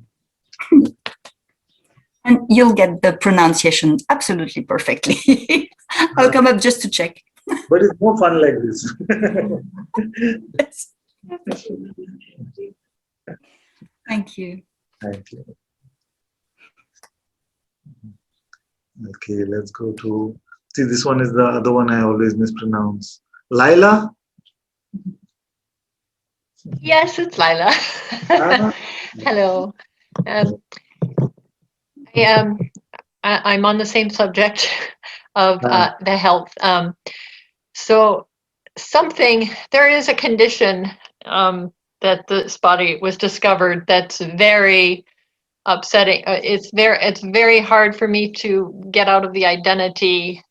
There's a condition that my doctor didn't tell me, but when I looked up the condition, I found has a very high increase in the risk of cancer, very, very high. And I've asked to go to a specialist and, Google? sorry? Did you look it up on Google? Yes, but I only went to reputable sites. I really did. I don't think my doctor even, sorry? Sorry, my dear. I was just saying to somebody, I just wanted to, before I forget, it's quite funny because just yesterday to someone I was saying that if someone goes with a small, pain in the finger and they look it up on Google, they will end up believing that they have some life-threatening condition. I know. Yeah. This seems it's quite verified, and the more I go to, the more I've gone to look for, hoping that it said it had a 5% chance to be cancer at some point, but then I looked it up to find out in more detail, trying to feel better. Oh, maybe it's not that bad. I found it's actually much worse for my age and other conditions. It's actually worse, but I've just been so pulled into that, and I think my doctor is not going to even speak to me anymore because I can't seem to just not follow the panic. But I'm also, and I have not been successful at being open and empty. But I also, my family, my children have encouraged me to go to therapy, to find a therapist, to work. And I don't want to encourage the person or whatever, but I found, I've been in therapy so much before, I just didn't want to go back to that. But the sort of idea of, I've been trying to stay with the fear, or stay, because I don't seem to be able to avoid the fear, the anxiety and the fear, and try to go into pure perception. But I don't seem to be able to stay with just pure perception and not just fall for the urgency of this matter needing to be dealt with now. And but I've also tried to kind of feel that there's a presence that's there for me, but I don't seem to be able to. It seems like I either can go to the me or, oops, I don't seem to be able to go to the me or the presence. It seems like I can't have this two at the same time. Like there's either God or the fear. I don't seem to be able to hold the fear as presence. I don't seem to be able to get back. But also, I just wanted to check in. I don't know if you can give me any feedback at all about 2 sessions with a therapist who kind of wants to go into reparenting the inner child type thing. And I'm like, well, no. And, to take a role as a parent and then speak to the child and have a dialogue. And I just think, I don't know if I can do that. But there's a desperation to have some kind of solace and to feel held. And I don't know if that's it. I guess maybe that's all. Thank you for sharing that. And with the spirit of such lightness and humor as you shared that report, I'm sure that when you're in the midst of it, it may seem a lot heavier, but I appreciate the way you shared that. That's funny. It came across as light. I Yeah, didn't realize. That's interesting. sometimes you actually say it out loud. Sometimes it doesn't seem as serious once it's said out loud. Oh. When it's just held inwardly, it can feel very heavy. Sometimes to just expose, it's helpful. Yeah. Let me pick up on some of the straws which Good. here and see what shows up here. So one of the things, and we've been talking about level confusion a bit with the previous question, where we can feel like if some speed is being displayed or the so-called urgency is being displayed in the life of one aspect of consciousness, then it can feel like, no, I'm taking myself too personally or something. I'm not that. It's completely possible to be full of speed in consciousness while being completely empty. Yeah. You see? So, and it is completely possible to be just chilling out while the world is going crazy around us. Both are possible. And what is going to happen, we cannot really predict. So, you cannot really gauge your true inner openness based on what the body mind is displaying. Because in a state of pure openness, you could be at war actually, It and doesn't feel pure. It outward. doesn't feel open. It doesn't feel open and pure. It feels completely absorbed in. Because there's a lot of judgment that happens based on how the body is moving and what that means for your spiritual state in a way. So empty of those judgments itself could help you remain more open. You see? So what I'm There's saying, wanting to get away from it, wanting to escape it, wanting to have it all be solved, wanting to solve all of it so that I'll be free. is it? So to come to a intellectual resolution, like wanting it to be solved will be solved. Like in our head, we feel like, okay, now this is the problem, this is the solution. I looked up on the internet, take this, and this is, I'm at some peace, and that is what many of us really want when we are troubled with something. But actually, I found that the ability to leave ourselves unresolved is really so beautiful. You see, and these are opportunities where these very strong seeming situations can come, and there's no solution coming from anywhere. You see, we speak to a doctor, doesn't seem to help. We speak to Ananta, doesn't seem to help. We go to Google, it doesn't seem to help.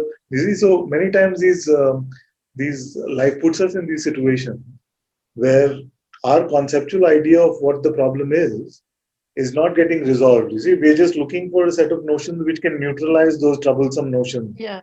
And then we can be at peace. But sometimes those neutralizing ones don't show up. You see, and when they show up, they're not believable anyway. They just sound like words of reassurance or Also, just to Yeah. say, this condition is a lifelong, it's the rest of your life, progressive type thing. And even if I do get appointment with a specialist, I joined a support group for it, and I'm finding that everyone has, you have to be able to live with uncertainty because it's something that people think they have under control, and then it flares up again. And, even seeing a specialist is not gonna, this is requiring really to be able to be okay with uncertainty. Yes, yes. For us to be able to accept the mystery, Yeah. is the true freedom. Because life and the interpretation of life in the mind will always create these problems or these things which seem to be crying out for a solution. You see? And we keep going from answer to answer to answer to answer, but nothing gives us an ultimate satisfaction till we come to a point of acceptance of the mystery. And it can just can seem tough when it's with regards to the body and about things like death. But in some cultures, it's not so heavy actually. Death is not such a difficult notion. Like there's a country very close to India called Bhutan, where everyone is actively encouraged to meditate on deaths 2-3 times a day. And by the way, that this country is the happiest country. They actually did a survey, and they found that the country where they meditate on deaths 2-3 times a day is actually the happiest country. You see, but the topic of death in most other cultures seems to have become more of a taboo or something which is scary or fearful. Yeah. But actually, it is the one inevitable. Yeah. Isn't it? So what can happen is, and some good news is also coming. Don't worry. So I know this sounds a bit strong, but what I'm saying is that from the experience of this life, the 46 years that have been spent apparently as this one seem like a few moments. You see, just yesterday I was in college. Just yesterday I was in school. It just doesn't seem like, oh, it's been so many years. You see, so time goes this way. My And life seems very long. It seems like it's been going for a very long time. then even less to fret about. then, Yeah. then even less to fret about. But what I'm saying is that all of this, just like a dream, you see, in a dream you could live a full life, but when it's over, it just seems like, oh, that was so instantaneous. You see, so all of this life is ultimately going to seem like it just came and it just went. Where did it go? We could not really say. You see, but the good news is that you're in satsang and you're discovering something which is so beyond the ephemeral nature of this life and death. You see? And you're doing very well when it comes to that. Although you will not admit that, I've got to understand how that aspect of consciousness operates a bit. But I can tell you that in your openness, there is. Although your own reports about yourself are usually about medical conditions or about this and that, but I see that behind that there's a greater maturity, which maybe your mind does not admit to or does not allow to come on the surface. No. And it It doesn't. does not admit. Yeah. But this is your chance. All of satsang is your chance to discover that which is beyond time. And that discovery will not change. So we could have this conversation 20 years later, you see, and I could still be asking, are you aware now? That which is aware, does it have a birth? Does it have a death? And you're discovering that you are truly that. You see? These bodies, like Krishna said in the Bhagavad Gita, so many of these bodies, hundreds of thousands of these bodies we had, just like we change our clothes, we change bodies. You see? So, in fact, all these apparent humans that are here, who's inhabiting them? The same consciousness. I guess my conditioning is so firmly not about rebirth and such, and I still have very strong feeling that consciousness is tied to the body, and I can't imagine it going out of a body and into another body. But I do know that it's the same. My son and I have an argument about this because he's still on the atheist side, but he's interested in consciousness, but he believes it's a product of the body. And I'm sort of like, well, in a way, does it matter? Because it's the same stuff. It's the same substance of consciousness, what does it matter if it's like a wall divided by a line, or it's still the same wall? Does it really matter?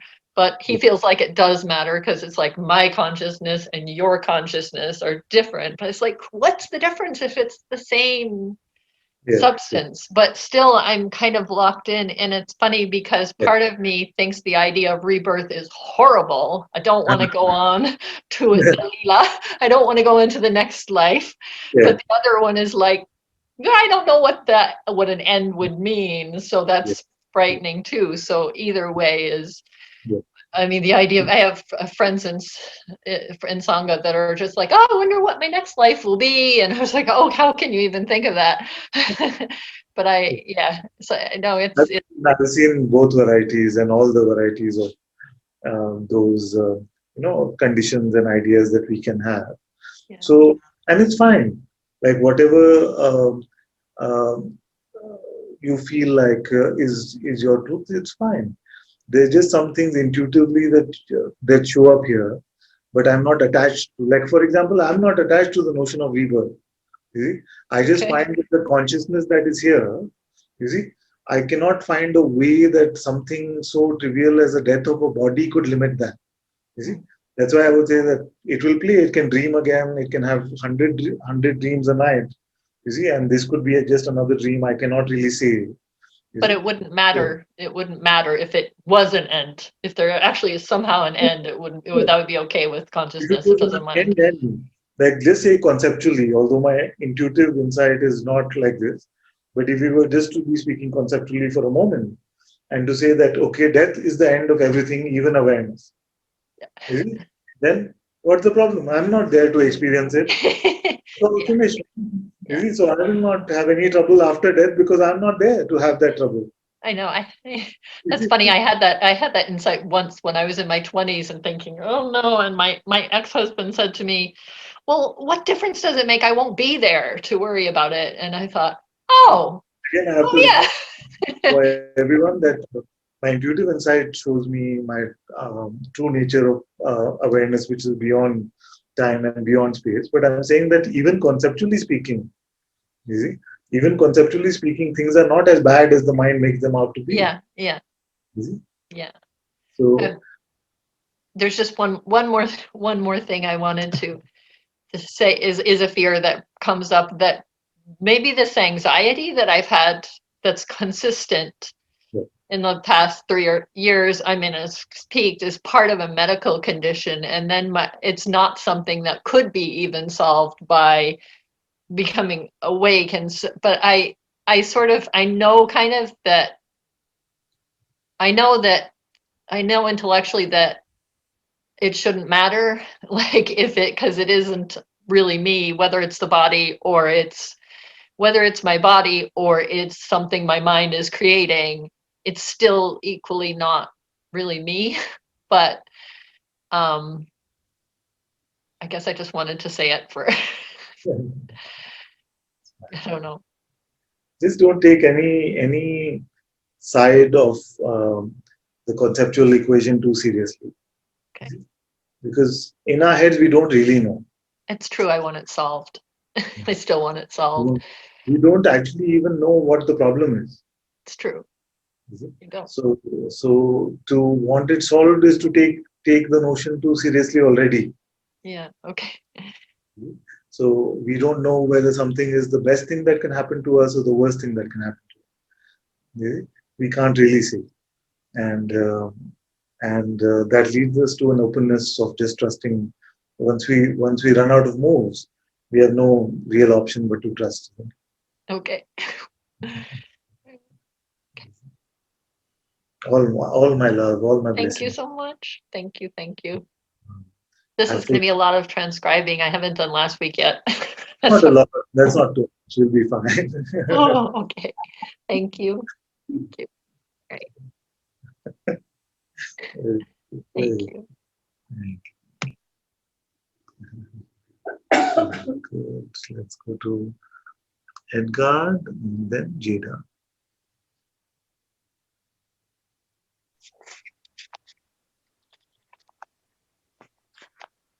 Good evening. Good evening, my dear. Good evening. Good evening, Anantaji. Namaste. First of all, I'm very thankful again. All these weeks, like as the frequency of the satsang days have been kind of decreasing, because there was before satsangs on Monday and Friday. Yes, Now just Fridays. yes. I think I have been.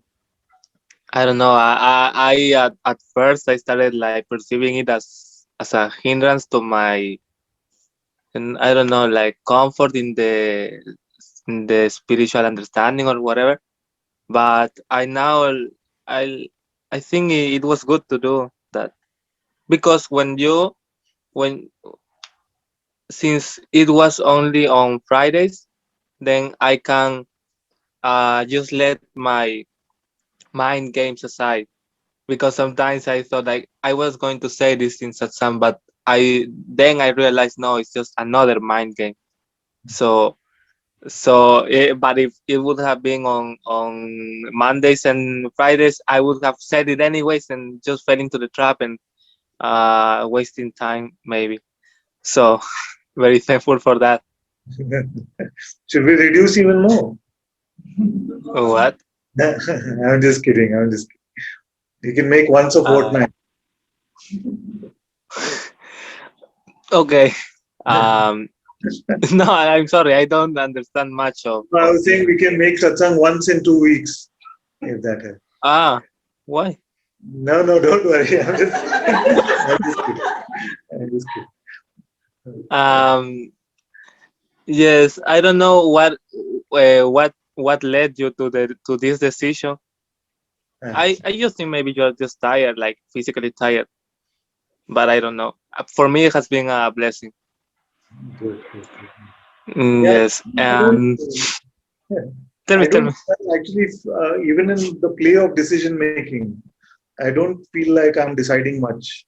No, it's just like something shows up and then you say, okay, we cancel, let's do Friday. It just happens more organically. Although outwardly it may seem like there's some decision making happening. If I, like, Talk. if you were to ask me what is the right frequency of satsang, on some days I could say every day. On some day I could say once a year. So it's okay. You just have to let it play out. And have like, do you take the same attitude when you have to do these long-term decisions, like when you have to do it either now or never, and it will have big effect in the life? Yeah, Like, do you take the same attitude? I feel, I You feel do? that. I feel that because I don't remember sitting and thinking about anything for a long time. I'm going through that. Yeah. That's why I ask you. Yes. Um, I got this thing on university. Yeah. I don't know. Maybe I have to decide whether to stay here on my country or leave my family temporarily and go abroad, Yeah. like to do an entire career.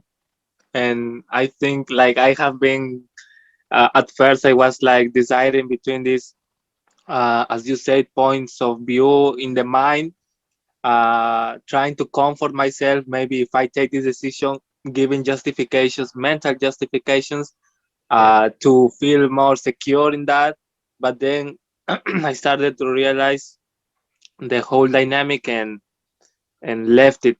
I didn't feel more sure actually, but Yeah. some trust was emerging from that. So that's why I was asking. Yes. Very good. So to allow yourself to be unsure is very useful. You see, it's better than fake knowledge. Is that better than fake ideas of, oh, I'm so sure. We can never be sure conceptually about anything.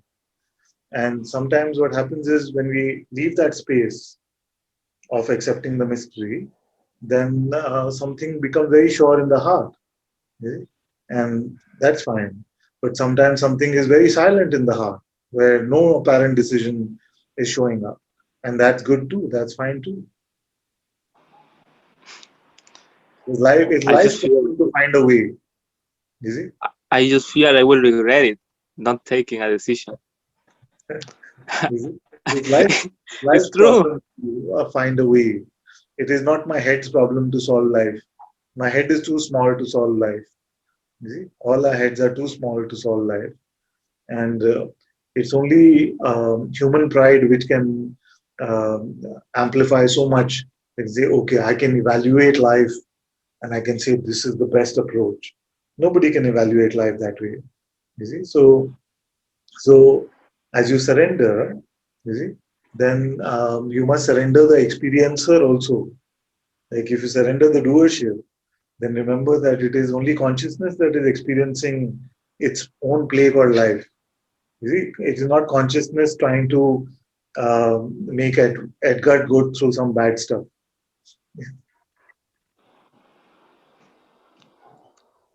Okay. You see, so And I don't know if yes. you ever played these games like Sims or SimCity, where these all these characters are there, and the player is playing all of them. No? But if the character started to think, okay, why is this happening to me? Why is the god of the game is the human player? No? Why is God doing this to me? You see, then who are they talking about? It is just appearances in the computer game.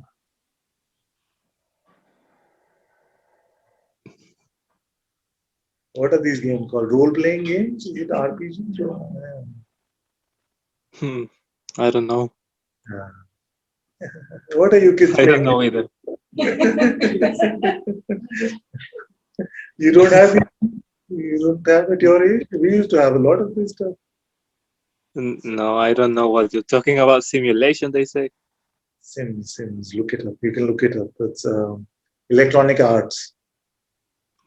Yeah, I just maybe forgot, Yeah, but just a I long don't time have ago. any yet.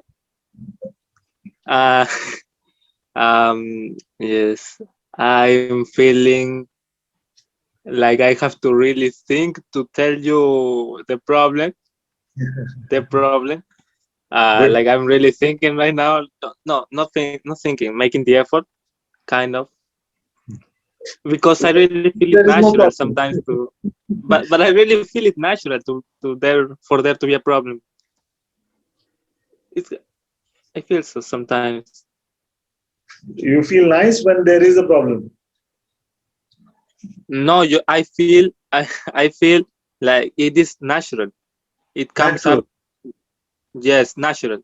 Natural. It's Yes. automatic, maybe. It is the nature of the mind. It is very natural to the mind to propose something that has to be resolved. But in truth, in consciousness, nothing has to be resolved.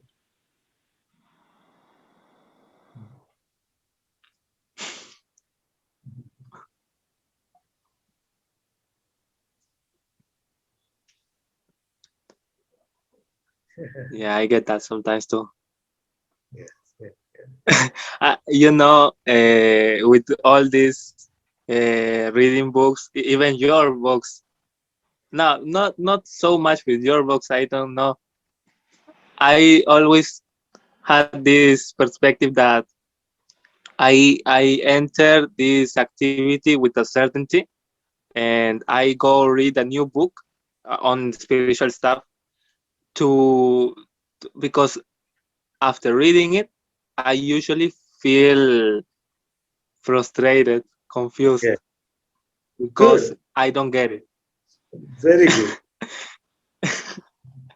But I don't like it, so I don't like it too. I don't Nobody like it likes either. nobody likes it. Nobody likes being frustrated. But the thing is that to let go of beliefs can seem very frustrating because they are our idea of truth. You see, our beliefs are our idea of truth. And without our idea of truth, we feel very empty. We feel very frustrated initially. You see, then we start to see that, okay, our idea of truth can never contain the truth. You see, and then that process becomes a bit simpler. And we feel like I have some clarity, you see. But what we mean by clarity usually is like I have a conceptual or intellectual model on which I can base reality and life. But life or reality is not so small that it will become part of a model. You see, so when you read a you're reading the right ones, it's the good ones, which is taking away the models. So all the clarity goes away, but it is not clarity that you had in the first place. It was just a mirage or an illusion of clarity. You see? So so in our head there can never be clarity. In our perception, there is never the truth. You see the ultimate truth. So so anything that shakes us out of a conceptual certainty is actually in service to us. What does clarity mean for most of us? It means a conceptual certainty, but that has to be shaken because there is no certainty conceptually. You see, I have full clarity because I'm not concerned about what's in my head. But if clarity means that I have a good structure for what's in my head, then that has to be shaken up.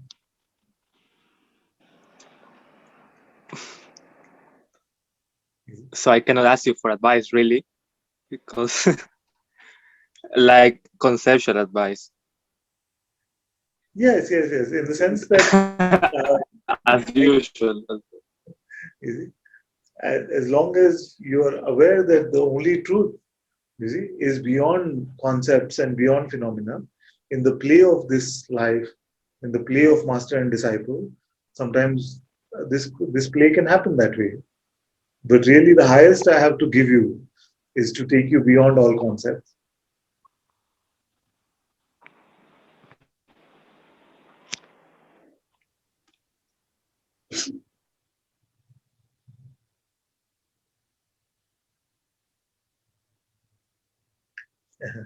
I lost your video, but just to continue the conversation a bit, you see, Are you what can there? that there can be a feeling that okay, I go to the master for advice. The master gives advice, and a master usually will not have a sense of whether this is good advice or bad advice or right advice or wrong advice. You see, but the master is also aware that if we try to gauge the outcome of that advice, you see, what are we going to gauge it with? You see? So if you have a mental benchmark, then many times it can be, oh, I went to the master and the master told me this, and look at this, is a big mess now. You see? You see? Or it can be, oh, thankfully I went to the master and look at this and it's so nice. You see? It can go either way. But the thing is that our ability to be able to judge life or the state of our life, it comes from where? If it's intuitive, you will see that it's all grace. But if it's just conceptual, then it's a 50-50 shot. But I don't like that, because I sometimes feel like, yes, I got this. Then I realize I don't. Yes, yes. As long as there's a misidentification as this I, you see, then this oscillation will happen, and this oscillation is very good because it doesn't allow you to settle into any spiritual ego. You see?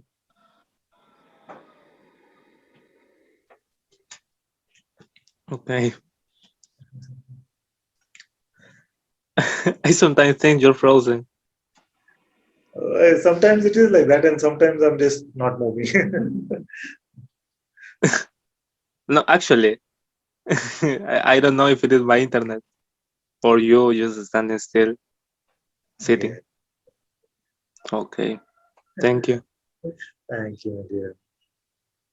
Thank you.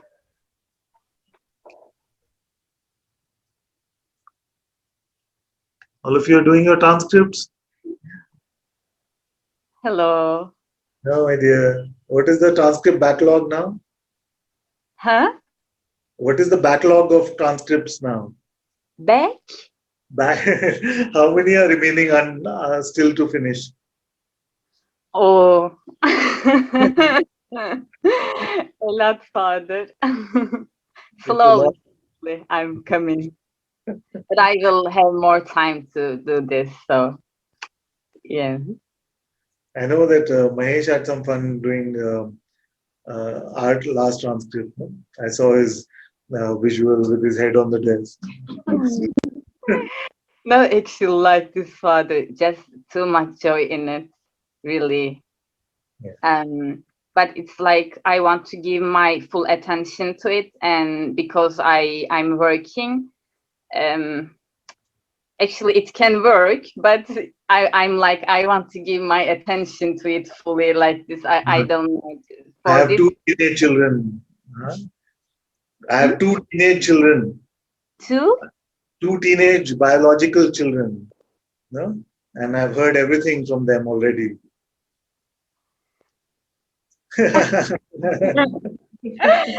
Okay, sorry. So I was not aware that this was an excuse. So thank you. The perfect is the enemy of the good. Hmm? But they say the perfect is the enemy of the good. So many times we just the mind will keep telling us to wait for a situation until it is perfect. You see, and the good is good enough sometimes. Oh. So there's some worldly advice, fatherly advice. Oh.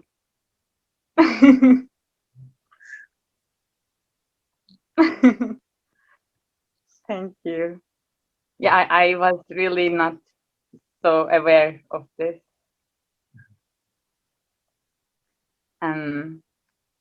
May I share a little bit something about Javi's life now and how things unfold?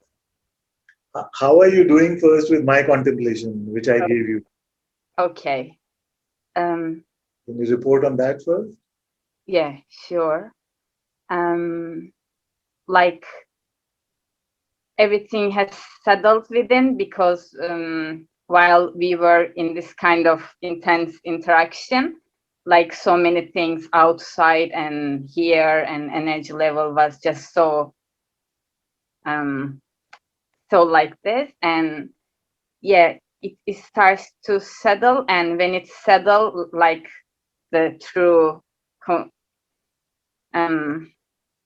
yeah, actually I don't know, maybe I'm just, oh my god.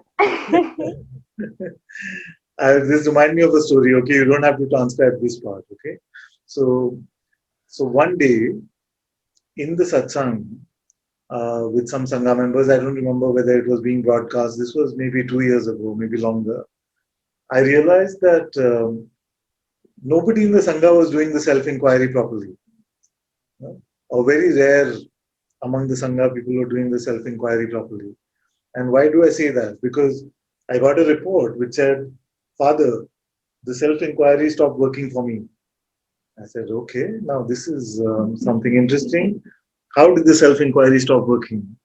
They said, initially when I used to do the self-inquiry, I would ask myself, who am I? And everything would start to settle. The mind would settle. You see, the problems would go away. And it was working so well. But now when I ask myself, who am I? The mind is getting even louder.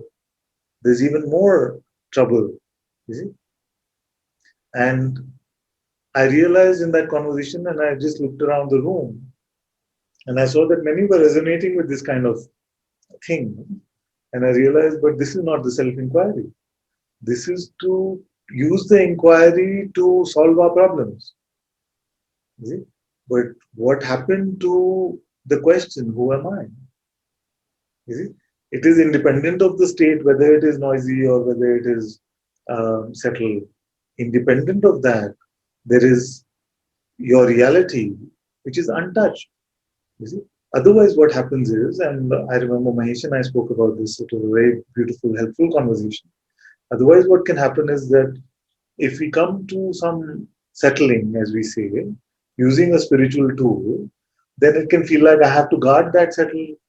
You see, I have to guard that settling and say, okay, this is my mental state. It's very settled now. My life is settled now. So now anything that comes which seems to attack that, we want to defend against that. You see, and that is a very strongly resistive state, which we don't realize is very resistive. You see, and it blocks us. You see, it makes us maybe even more constricted than we before we started spirituality. So that is why for all my Sangha, I want to avoid you getting into any of those type of traps. So true spirituality will give you the openness in which everything can come and go. All states can come and go. Sometimes states are big, big, big like that. Sometimes it's all easy, easy, easy, easy. But but you will see that what you really are is untouched by any of that. Now, what happens is that a lot of times, because we feel like we came into spirituality so that we could be happy or in a particular state of peace or something like that, we feel like, but that's what I wanted. Now let's stop here because this is what I came for. You see? But the thing is, that is a very unstable state. And to try and make that unstable state stable will take us all our life energy, everything will get used up in that, and we'll get more and more tired. And one day we'll just become so frustrated and say, oh, the spiritual thing doesn't work. There is no God. All these gurus are all fake. You see, all this will come because you can feel like I tried and tried and tried to remain in a particular state, but I just can't hold on to it. You see, but that is not the nature of life. The nature of life is not to present just one dish or one state as pleasurable as it may seem. It is to play with all the colors and all the shapes and all of the sides. You see? So I'm actually attempting to give you the tools through which you could, anything could appear in your life, but you remain really untouched by it. Even if the body is going, you see, but you inwardly, in your reality, you see that you are untouchable. You see? Now, this can lead to a bit of a confusion because it can seem like, but I came to spirituality for happiness, for peace. And now that I'm getting it, why is he asking me to say, who am I? Who am I? I got my happiness. I wanted that. You see, he gave me a tool and I'm getting that. Now, why is he like bothering me with this who am I question? You see, wasn't self inquiry for peace? No. You see, at one level we can say, but really not like that. Because So, I have. you see, self inquiry is to come to the discovery of what we are. You see, so independent of whatever the state may be, whether constricted or noisy or whatever, or peaceful or joyful, what you are in your reality, you see, is the pure witnessing of that, which remains untouched by any of that. So it doesn't need to be guarded. You don't have to make any defenses or try to hold on to anything. Every moment you can allow everything to come. Everything is so fresh and alive. You see, everything can come. So that is the beauty of this. That is the beauty of this realization that in the life, it's not that in the lives of sages everything becomes all hunky dory and candy. No? So it's all the biggest challenges can come, and many have been had to undergo a lot of the worst tortures which are available in this world. You see, and although momentarily their expressions may be shaky, but in reality they have recognized that they are that which is so beyond this play of states and this play of perceptions.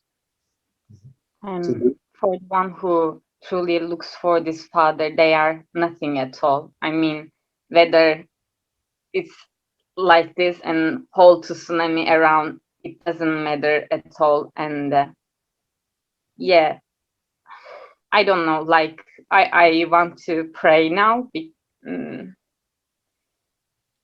because you have blessed me by giving me all the tools, and I just realized that I didn't use it. I didn't use it till now, and because okay, my expectation was beautiful life, etc., and I have had it, and like I don't know, like the real wanting or desire for looking to who am I hasn't arisen yet, and I just sometimes it happens like this, you see. And it's worth celebrating, because sometimes we notice that there was a blind spot. And when we notice it, it is good news to be celebrated. Then also sometimes it can feel like, but I'm in this Chinese restaurant, but I wanted Italian food. So what am I doing here? And why do I keep coming to this Chinese restaurant? You see, that is also grace. That is also grace and to be celebrated. You see, so life is clearly showing you that independent of what we thought it was about, you see, independent of that, something is being shown to you, and to notice that is to make use of it. It is good enough. Yeah, I just want to pray that may my whole attention and my whole urge and yearning just be for this, to really look. It is a beautiful play of life. Beautiful play of life, no? Many are looking for Chinese restaurant and the Italian restaurant keep showing up for them. Many feel like they want to stay in Italian restaurant and only this Chinese one keeps showing up for them. We can't really judge any of that, but we just have to trust that grace is taking care. Father, it is just beyond trust, because what I was expecting was just a little dot, and I'm a grace to really be brought here, and I'm never be abandoned, and yeah, I'm brought even this point. So of course my only choice is you, and be here for this alone. Very good, very good. And So the contemplation was, who are you? And what is the insight on that? oh.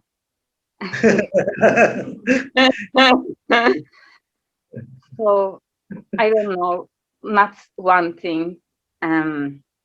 Like yet I have found your written meditation, and I share it on Facebook page, because it really just open this pristine nothing what you called. It's really just you read it and it's there. So yeah, it's just so much here, like not like it is just so much here, and yeah, it's like, how to say, but it's like nothing, yet everything is here, but it's just so obvious that I'm nothing, so to say. It's just so obvious, and as a feeling also, it's just time to time, even in daily life, it just comes. When I look, it's just there and just so obvious. And at the same time, this is also not confusion, but at the same time, I'm just so much aware of presence too. Like this just came up so obvious that everything is just watched, like I'm watched. Everything, just this life, what's happening, and just the awareness of this light, which is alive, just so much obvious. And yeah, like my attention is just sometimes on light, sometimes on nothing, I don't know, just Okay, so the question for this week is, what is that you know?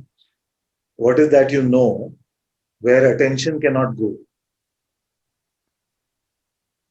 you need to repeat this further.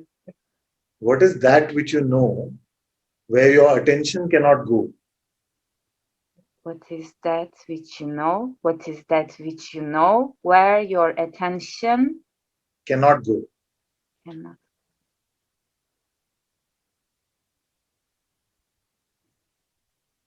I couldn't digest it now. Yes, that's why I said homework for this week. Or And maybe I all of will you. transcript. Yes. And that's why I said homework for this week, maybe for all of us. Because it can feel like we are stuck in the play of attention. That attention is on my being, attention is in the world, You see all of this, and it keeps fluctuating. But where is that which is that which you know, but attention cannot go?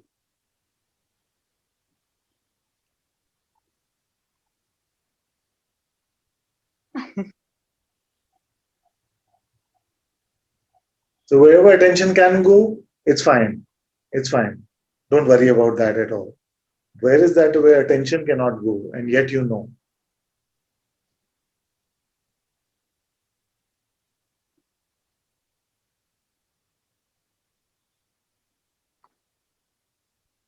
Attention error. Take your time. Take your time over this.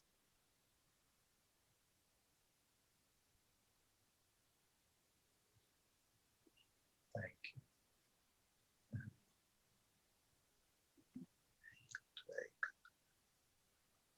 Very good, my dear. Let's go to Mahesh. There's Pratna gone. She had her hand up as well. Okay, let's go to Mahesh first. Yeah. Hi. Hello. I don't know why I pressed the raise hand button. There's no reason. There's no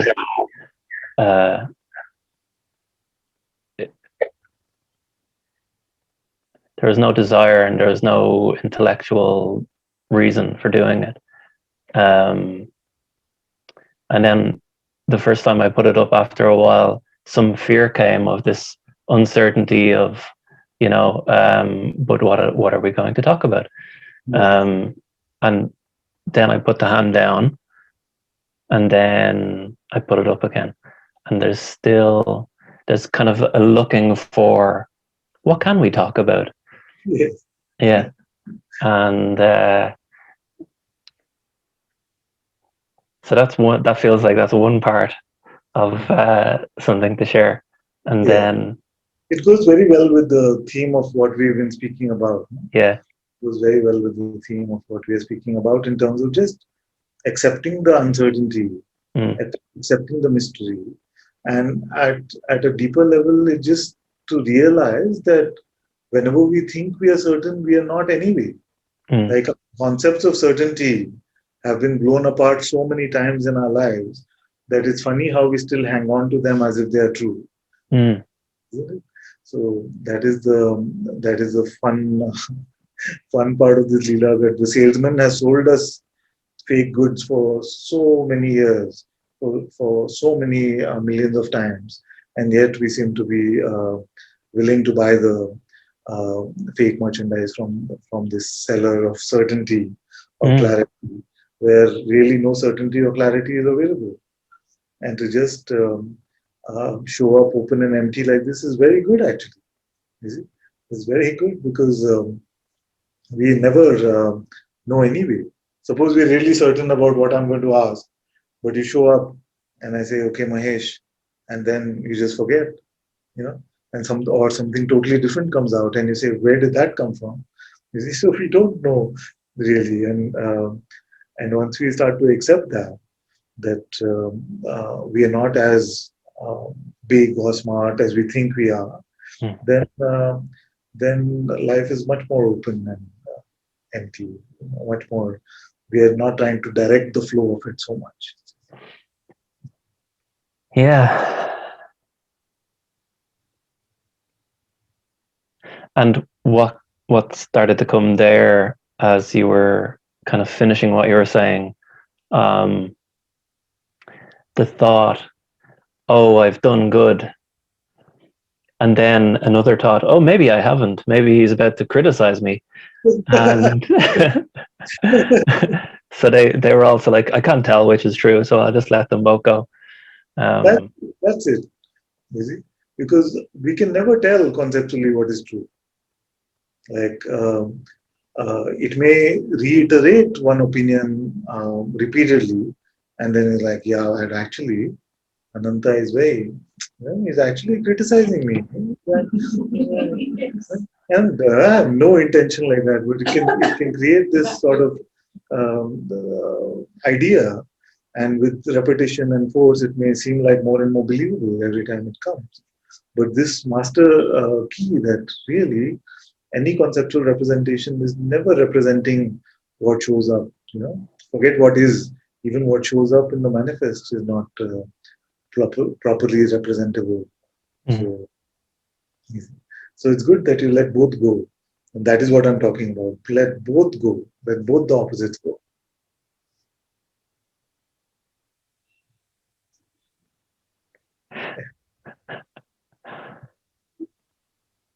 I will say, but then what? Is it? If you let all the opposites go, then is it this way or that way? None of your business. None of the mind's business. I don't know.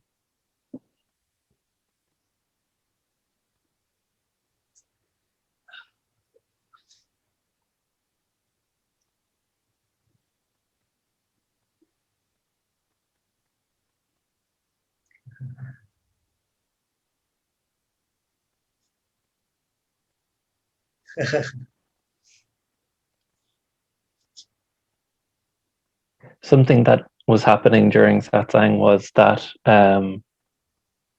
my eyes seemed to be closed a lot of the time, and normally when I'd hear a voice, I would associate it with a face. Yeah. And or the sound on an image, and that connection just seemed to not be there. It seemed like the voice was one thing, Yes. and then the moving images were another thing. Yeah. It's very good, actually. That's very good. Because there's no way of determining these things. Like many times we determine a sensation, oh, that's coming from my hand. There's no real way of determining that. You see. I'm not saying it's not, but it's fully doubtable. You see. Because you know about this rubber glove experiment. Do you know about this? Yeah, see, they just put this rubber glove and they poke that and it feels like my hand's actually being poked, whereas my hand is over there. See, so many of these things which show up, and I make all of you've been in Bangalore long enough, I'm sure I made you watch the McGurk effect with the ba, ba, ba, fa, fa. And what happened in the video is they changed the video to fa, fa, and everyone starts hearing fa, fa. But if you're not looking at the video, you're looking away, you still hear ba, because that is this apparently the sound which is coming out. But can we really say that? That where is the sound coming from then? So to be able to conclude these things that okay, this voice is this one's, this sensation is this part of the body, this is what is really my experience. They are leaps of faith, really. They're leaps of conceptual belief.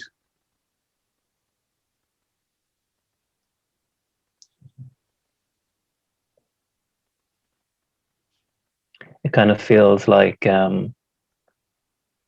some thoughts arose, and like when you're trekking through a really muddy ground and you kind of get stuck in the mud. So there's this kind of, there was this feeling of trekking through thoughts and then kind of getting stuck in thoughts so that I couldn't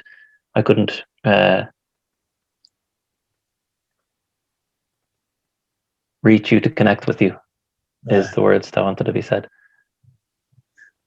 Yeah.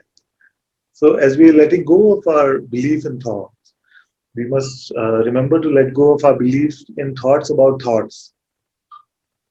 Because what happens for most in this kind of spirituality, this kind of satsang, is that because we become more and more intelligent to what kind of sneakiness and what kind of trouble thoughts can create, then our representation, which is also conceptual about thoughts themselves, starts to feel relevant or valid. You see, and then that can become a trap, which is very difficult to break through and create some apparent distance.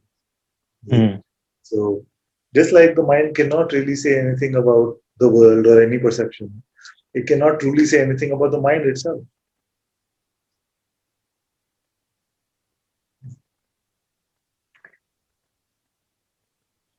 So all mental representations of what the mind is can also be thrown away, is all I'm saying.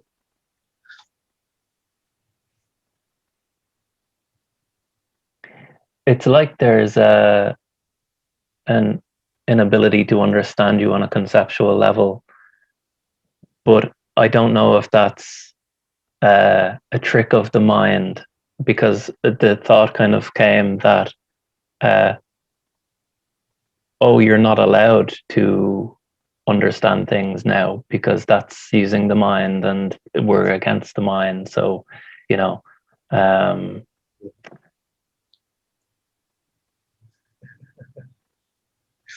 Yeah. So that's what I'm saying, like this mental commentary on the mind itself and what we can do with the mind. You see? So really what I'm saying, just to clarify that point, because it can be confusing, is that what I'm pointing to is independent of what concepts you may have or not have. yeah. So, but if we take those concepts to be valid representations of what is, you see, then we are just shaping up for suffering, because no concept is large enough to represent what is. And if you take them to be true, or if we believe them, then that is to give them the certificate of being valid representations of what is. You see? And when we take the false to be a true representation of what is, suffering is the alarm clock that shakes us out of that. So,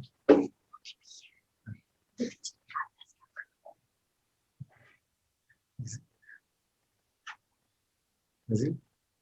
I know that I understand this, but right now it feels like I can't grasp it. But I know at other times I have understood it. Yes. So in one aspect of your being, there's confusion. Okay. So there's understanding. Sometimes there's lack of understanding. You see, all of that is playing out. Now, is there another aspect of your being? Yeah, there's the aspect that doesn't need to understand anything. That's That's just it. aware, and yeah, it's like it's not caught in the mud. Yeah. So that aspect where all these oscillations can happen, let it happen over there. You see, don't judge yourself on that basis whatsoever, whatever may be happening there. You just are reaching this deeper intuitive place where it's independent of what may be conceptually understood or not. So then it doesn't matter whether you have the entire Encyclopedia Britannica in your head, or it's completely full of the opposite of whatever the encyclopedia says. It doesn't really matter, because you're not relying on that for any true representations anyway. Yeah, I understand.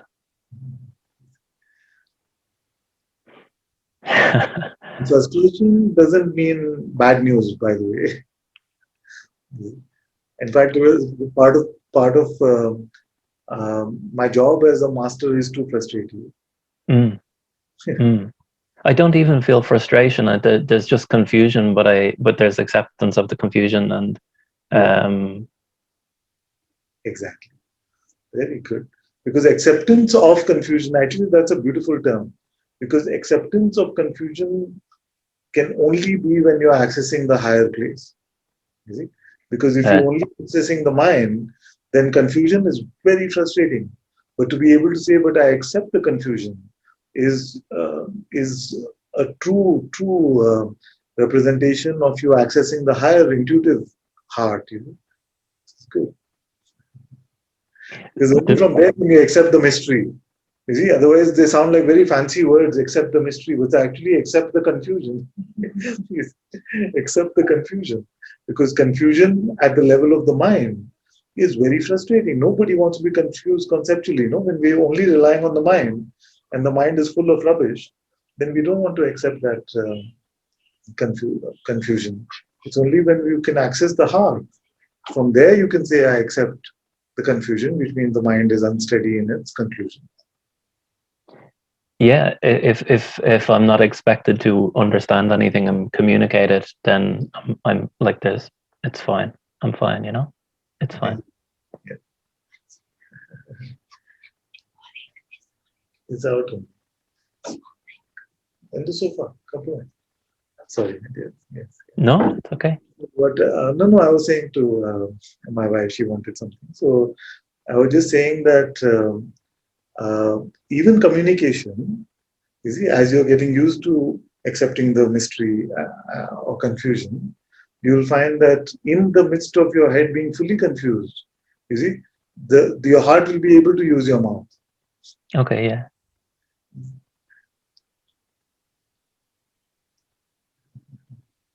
That's why most masters, if you ask them, they'll just be like, but I don't know anything. I don't know why all of you come to me. I don't know anything. But they're talking about here. You see, they're talking about here. There's nothing that I can really conclude from here. You see? But the heart speaks. The heart allows this mouth to function. And it can only point. The mouth can only point. I just want to communicate. I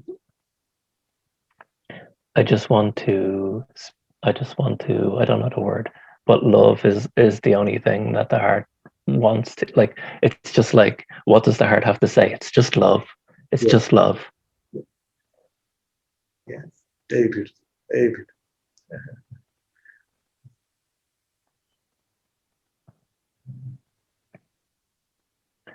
That's all it ever wants to communicate.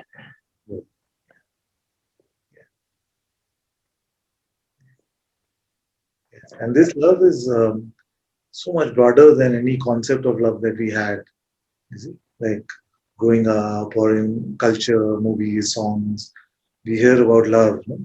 And we've all experienced love in that way as well. But the love that you find in your divine presence is it's so much beyond what can be spoken. You see, very, very, very beautiful, and yet it points. Everything it's pointing to is for that.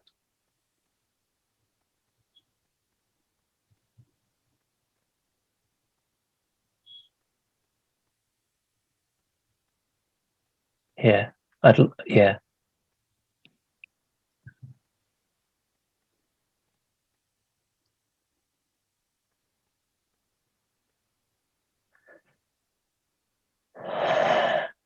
If I had a wish, who's I? I don't know. If you had a wish, To be in the heart always, and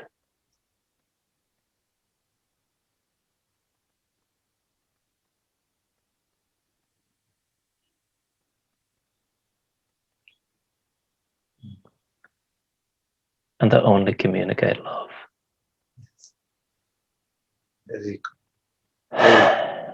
very full blessings for that. Full. It is so, and may it be so.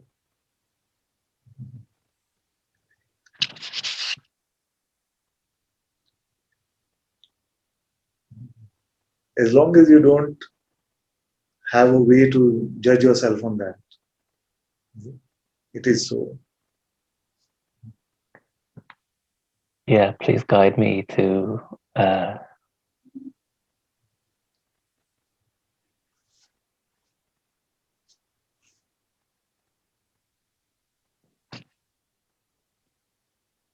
bypass the mind and that judgment.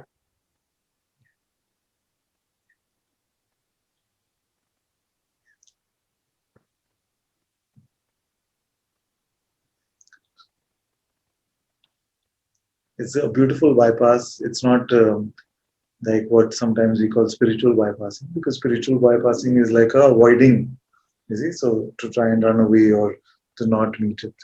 This type of bypass which you are speaking of is a heart, a mind bypass to the heart, is the bypass where the mind can play out in openness. Everything is accepted, you see, everything is accepted with our attention. But we find in our heart that there's a much bigger seeing than the mind's tiny representations. That is why the guidance to not go so much for conceptual understanding, because those will be tiny compared to what is already present in your heart knowing. Yeah, the heart space is so much like it's like the mind is and the heart is. Exactly. Yeah. Thank you. Thank you.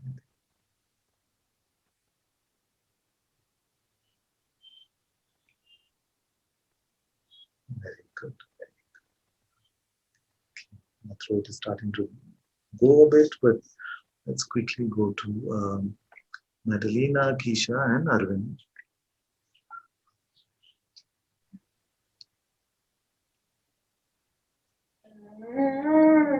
Namaste. Namaste. Full love from here, and thank you to Mahesh for such a beautiful pointing. I think. I think I should do the transcripts when I speak to Mahesh. That's so beautiful. was very beautiful. The whole exchange between the two of you was just pure heart. So it felt my heart.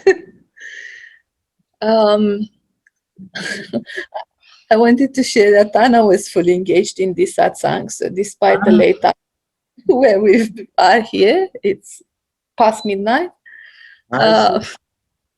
She's still here now. I think she's coming to say hello. Come on. Hello. Hi. Come here. The most amazing thing was that when you and Florence had the laughter, she was in her room by herself and she was supposed to sleep and she was just laughing out loud. So that's nice. Yeah, it was definitely a language she understood. So laughter is universal. It's universal. Yeah, and she's been around me. Yeah. So thank you. Welcome.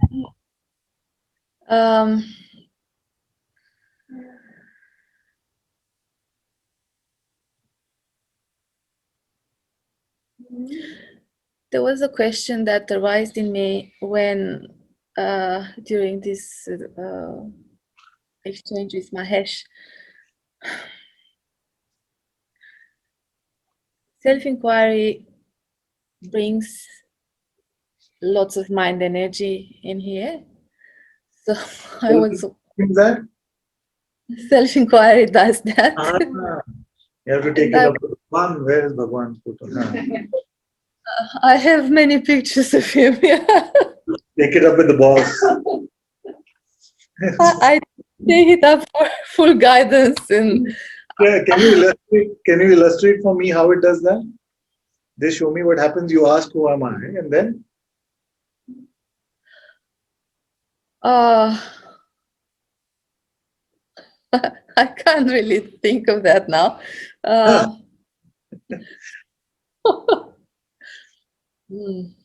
Because it is a pretty solid statement. No? We should back it up a bit.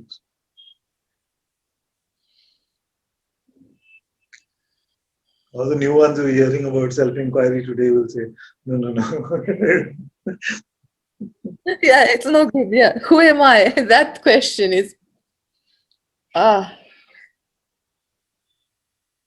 What happened? If I ask you, who are you? Then what happened? Right now it doesn't happen, but generally I might panic thinking that, so mind will kick in and will say, I'm not sure. I don't know the answer to this question. What am I going to do now? But Bhagwan is giving guidance on that. He said that the mind will present these kind of thoughts, and you can just ask what witnesses that, or who witnesses that. And sometimes when I sit with that, it's just a dull state that happens. Yes, yes. But again, it's clear that we are to ask, so who witnesses that, whatever the state may be, or whatever the thoughts may be. For how long? How many years? Let's do it together and see how long it takes. This in fact is what I was talking about, like the inquiry. I feel like I wanted to, and somebody actually requested here that we can go through the inquiry together, because I feel like many are misunderstanding the inquiry. So what can happen is that we ask who am I, and then I'm not directing this at you, I'm just making jokes, but then we're just waiting to see what states are coming, and we're just spiritual sightseeing. Oh, there's peace coming, good, good, good. Oh, noisy, bad, bad, bad. You see, but the basic fundamental of the inquiry is to ask who. So if it becomes noisy, then the guidance is clear. So who is aware or who is witnessing even that? So then what happens?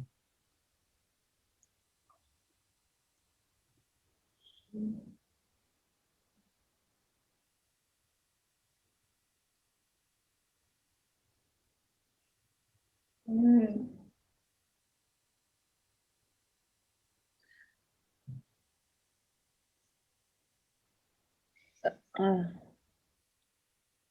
I'm going into this loop like, who am I? Okay. And then mind says, oh, I'm not the body mind because I already analyzed that. And then I'm thinking, oh, that's the mind talking. So who witnesses that thought? Yes, who witnesses that thought?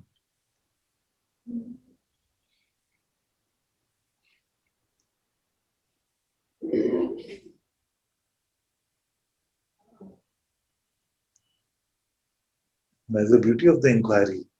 That actually the inquiry always works, but it doesn't work according to what we want from it. No?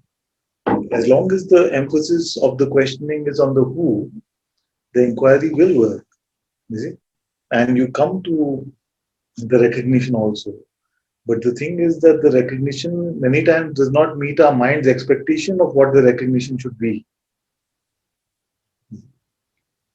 Because the mind convinces many of us that actually this inquiry is endless recursion, and we can go to infinite regression and these kind of things.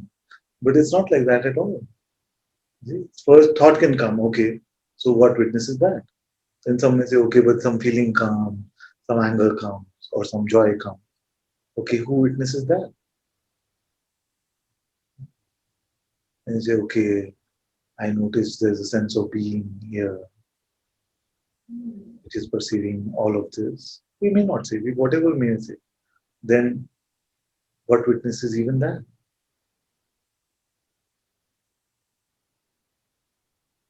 Then what happens? There is nowhere to go. No?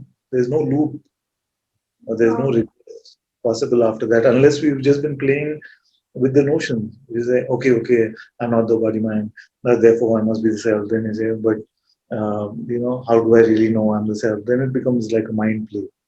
But if you really focus on the looking and emphasize on the question who, then the inquiry works.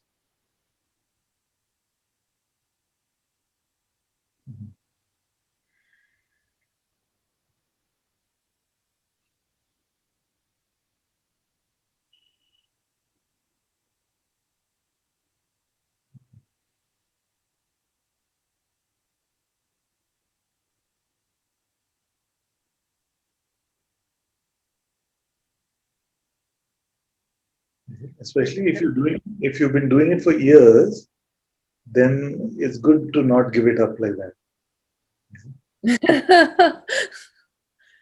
Huh.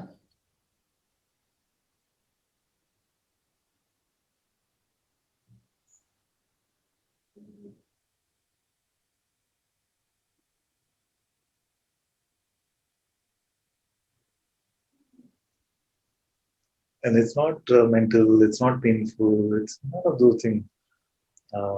just maybe some more guidance is needed. We can talk about this some more in next satsang also. That possibly the inquiry is being misunderstood and it's becoming like a play of concepts or trying to hold on to some states or something like Yes, and there is a, when we were talking, all these requests in satsang, I guess, towards Guruji or yourself, absorb me in you, and you, there was this mind expectation that the skies are going to be to open, and I don't know, there will be this absorption in the greater consciousness. so this, yeah. yeah. I wasn't inquiring. It's not that small. It's more than that. It's more than you can expect. So don't bother expecting. I'm happy I brought this question up.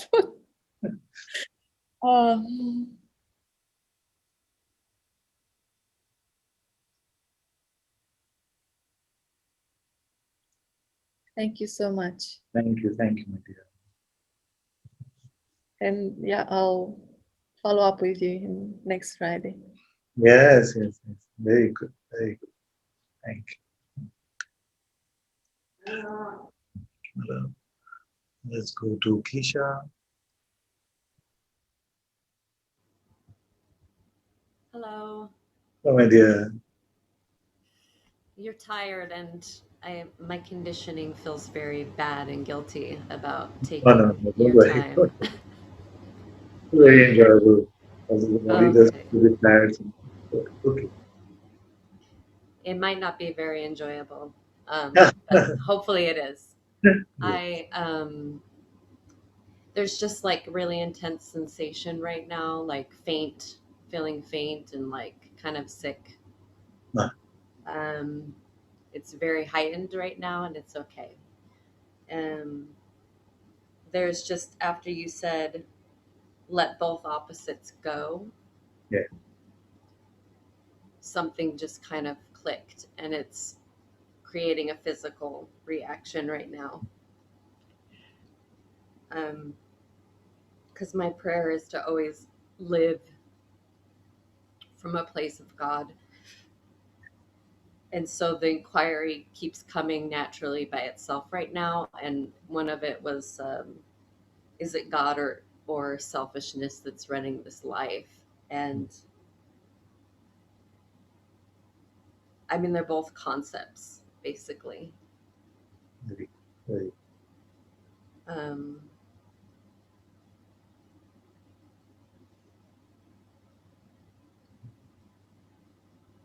So suppose that these are the opposites, God and selfishness. So leave both. But yeah, that's it. It's like then there's nothing to hold on to, right? And that's the physical sensation of fear. Like there's even the negative things that I could hold on to were comfort, Yeah. Yes, exactly. Yeah. And so like when there's none Yeah. of that, it's like I feel the scrambling of something. I don't know what. But Yeah. This is the wobbliness we speak about. It's very good. It's very good. You see? You can just feel like, so then what's happening? Yeah, it's very good. yes, I don't know. I just wanted to bring it to you, that's all. It's very good. Sometimes something like this clicks and you see, these are the opposites, and beautiful when you said that we can hold on to our negatives as a comfort zone as well, because you feel like okay, not that I must be unworthy. Maybe it'll take me a lot of time. These kind of ideas. Then we can just hold on to those and just build a house there. I can feel like at least it's familiar compared to the limbo of nothingness or some silly idea like that. Maybe like At least, what is that? Bird in hand is better than two in the bush. At least I have my unworthiness to hold on to. He's not giving me anything. Is it? At least I have my unworthiness too. So it can become a strong comfort zone. And something when it clicks like this, that even that is part of the play of opposites. You see, and therefore in the intellect, then gone. And for some time it can just feel like, you know, and that's fine. And that time could be momentary, it could be coming and going, it could be a few weeks, we can't really say.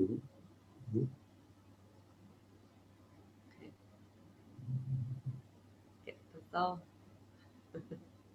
Huh? That's it. Voila. Yeah. Voila.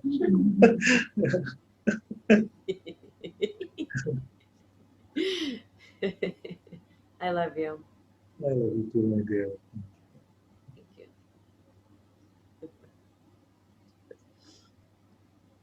Okay, let's go to Arvind. Thank you, Ananta-ji. So Thank you. grateful for a few minutes after such a long session. All I want to do is just ask for your blessings on this, on this journey. I find I'm also at times, succumb to emotion, and in particular, sometimes anger. Yeah. And I recognize in the falsity of it. At the same time, I'm not at a place where where it's all, where everything is very smooth, right? So things, whether it's a variety of emotions from time to time. And so I just want to ask for blessings in terms of getting to a deeper and more permanent state of connectedness with the higher self, so that these influences and forces may lose power. That's all.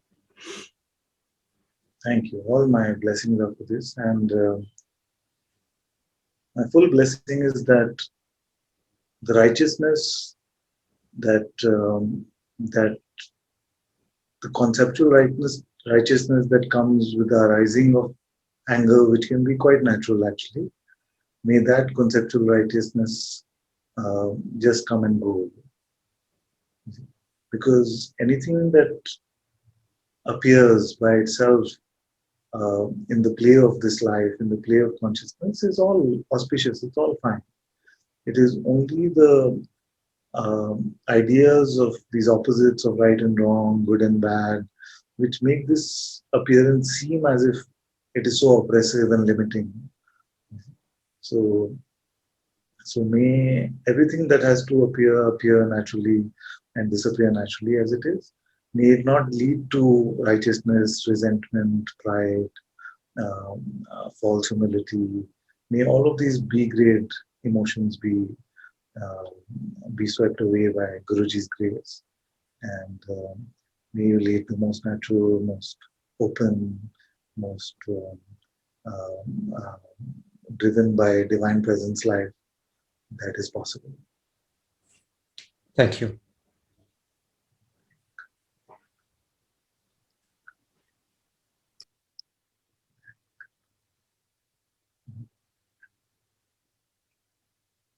Before we go to Aniko, just a quick story where maybe I shared before. One time, there was a little girl who felt like there was monsters in the cupboard, and her father was a psychotherapist or something. He said, I promise you, there are no monsters in the cupboard. And she said to him something that stuck with him and with me, where she said, if there are no monsters in the cupboard, then why do I experience this fear? You see? And it shows you a pattern where our mind has to rationalize every appearance. This is when anger comes, what can happen? It can either represent because I'm so bad, I'm so unworthy, I'm so terrible, I'm not spiritual, or it can say No, it's good that it came because I was so right. That one was just not getting it, and yeah, you see. So either of those positions are actually much more oppressive, more limiting than the natural appearance of anger, which lasts a few moments usually, and it goes away.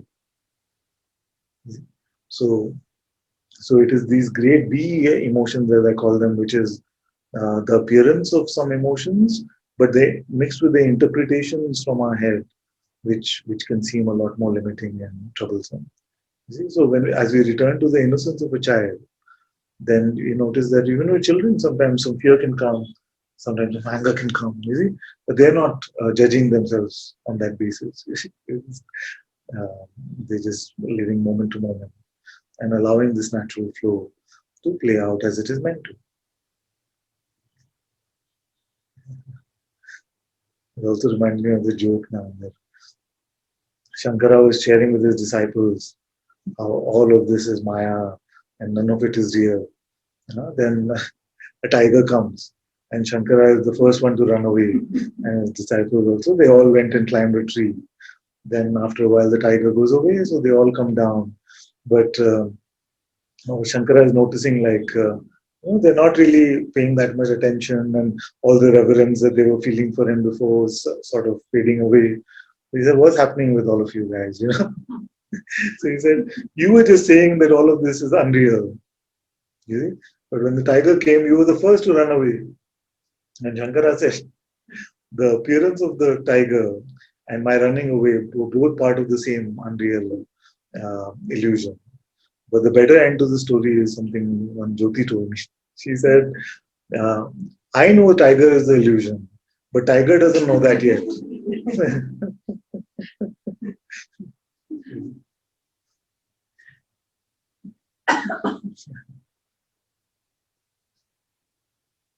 Aniko wants to say something?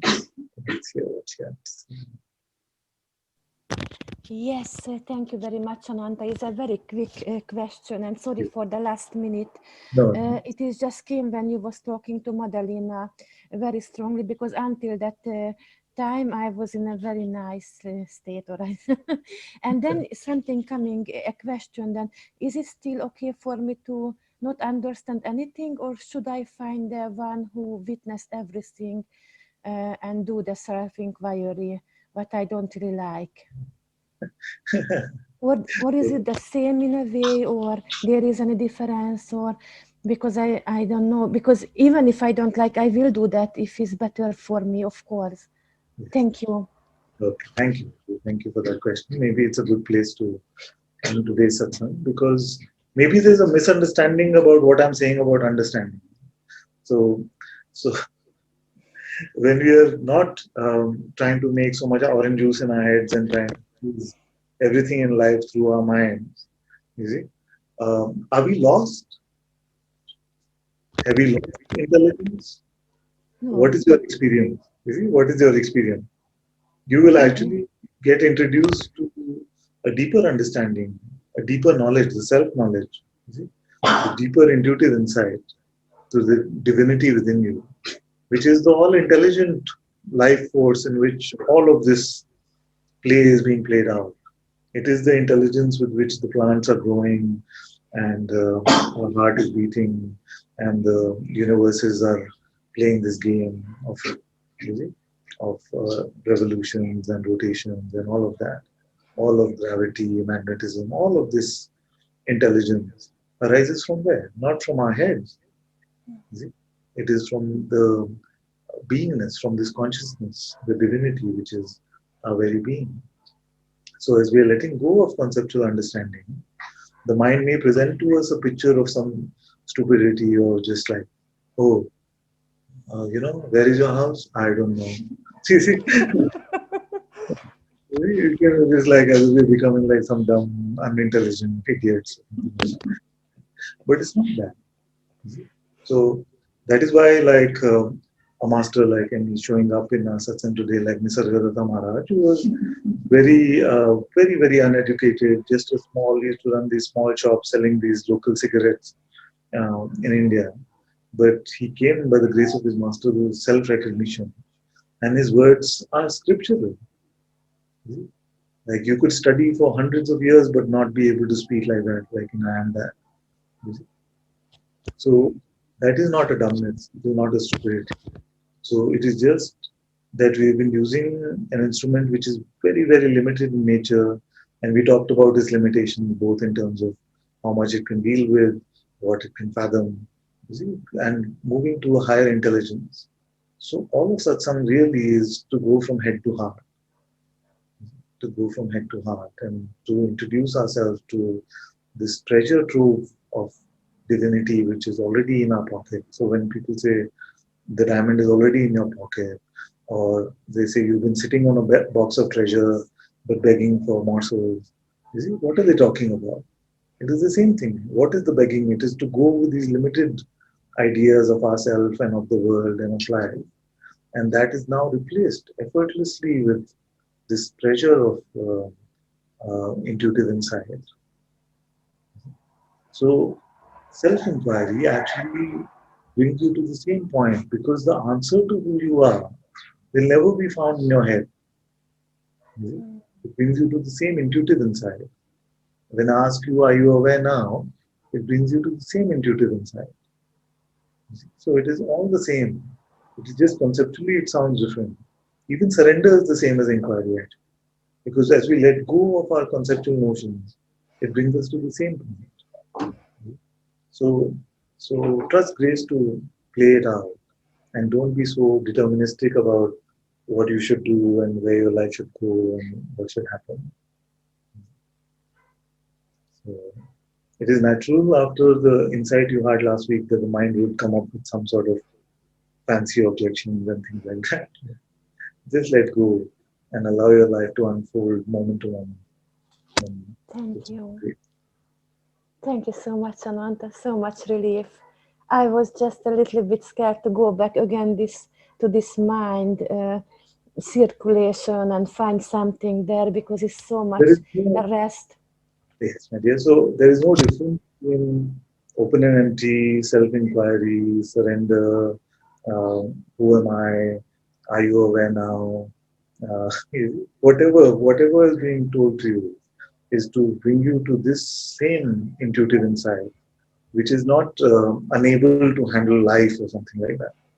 You can run life in its in the most beautiful way. In fact, it is the only one that is running life. We could not beat our heart for a moment if this intelligence was not doing it. Yes. Thank you so much. Thank you. Very good. Okay, let's close with that. Maybe we can just quickly hear a 5-minute bhajan. And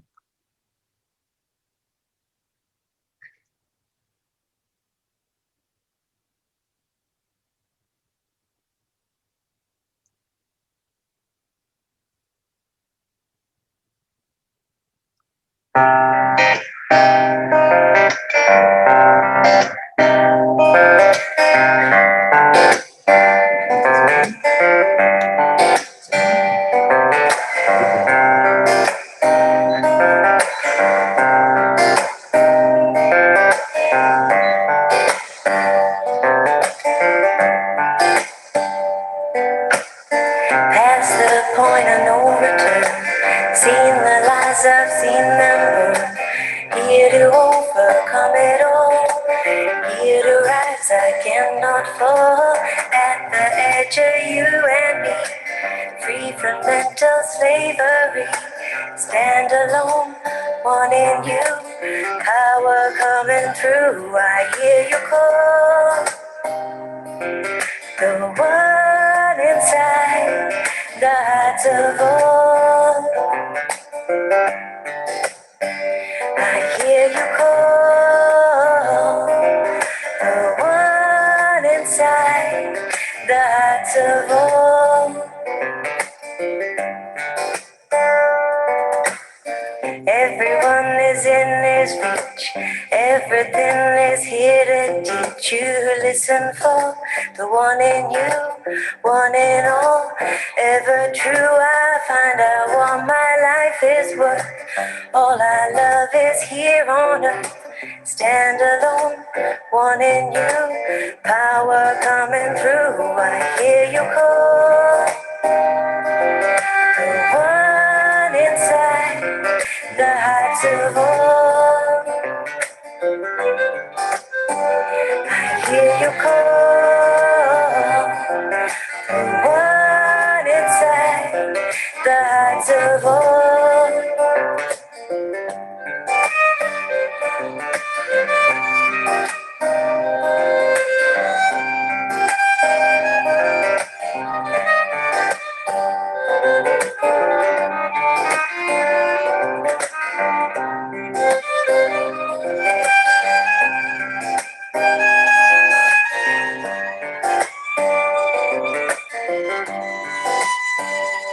And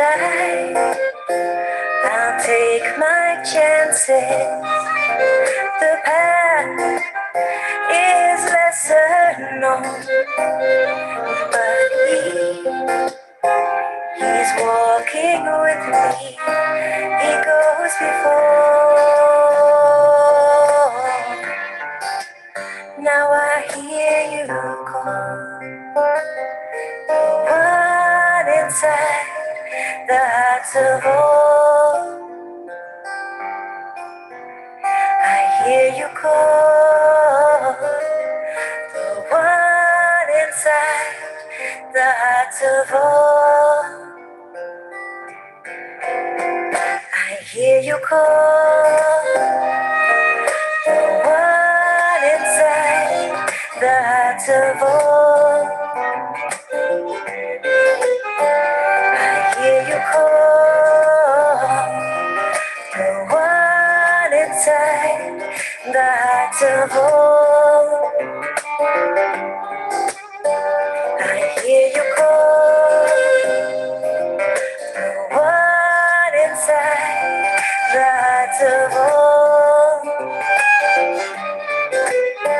I hear you call, the one inside the hearts of all.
Thank you all so much for being in Satsang today. Sadhguru Shri Muji Baba ki Jai. Guru Kripa Keval.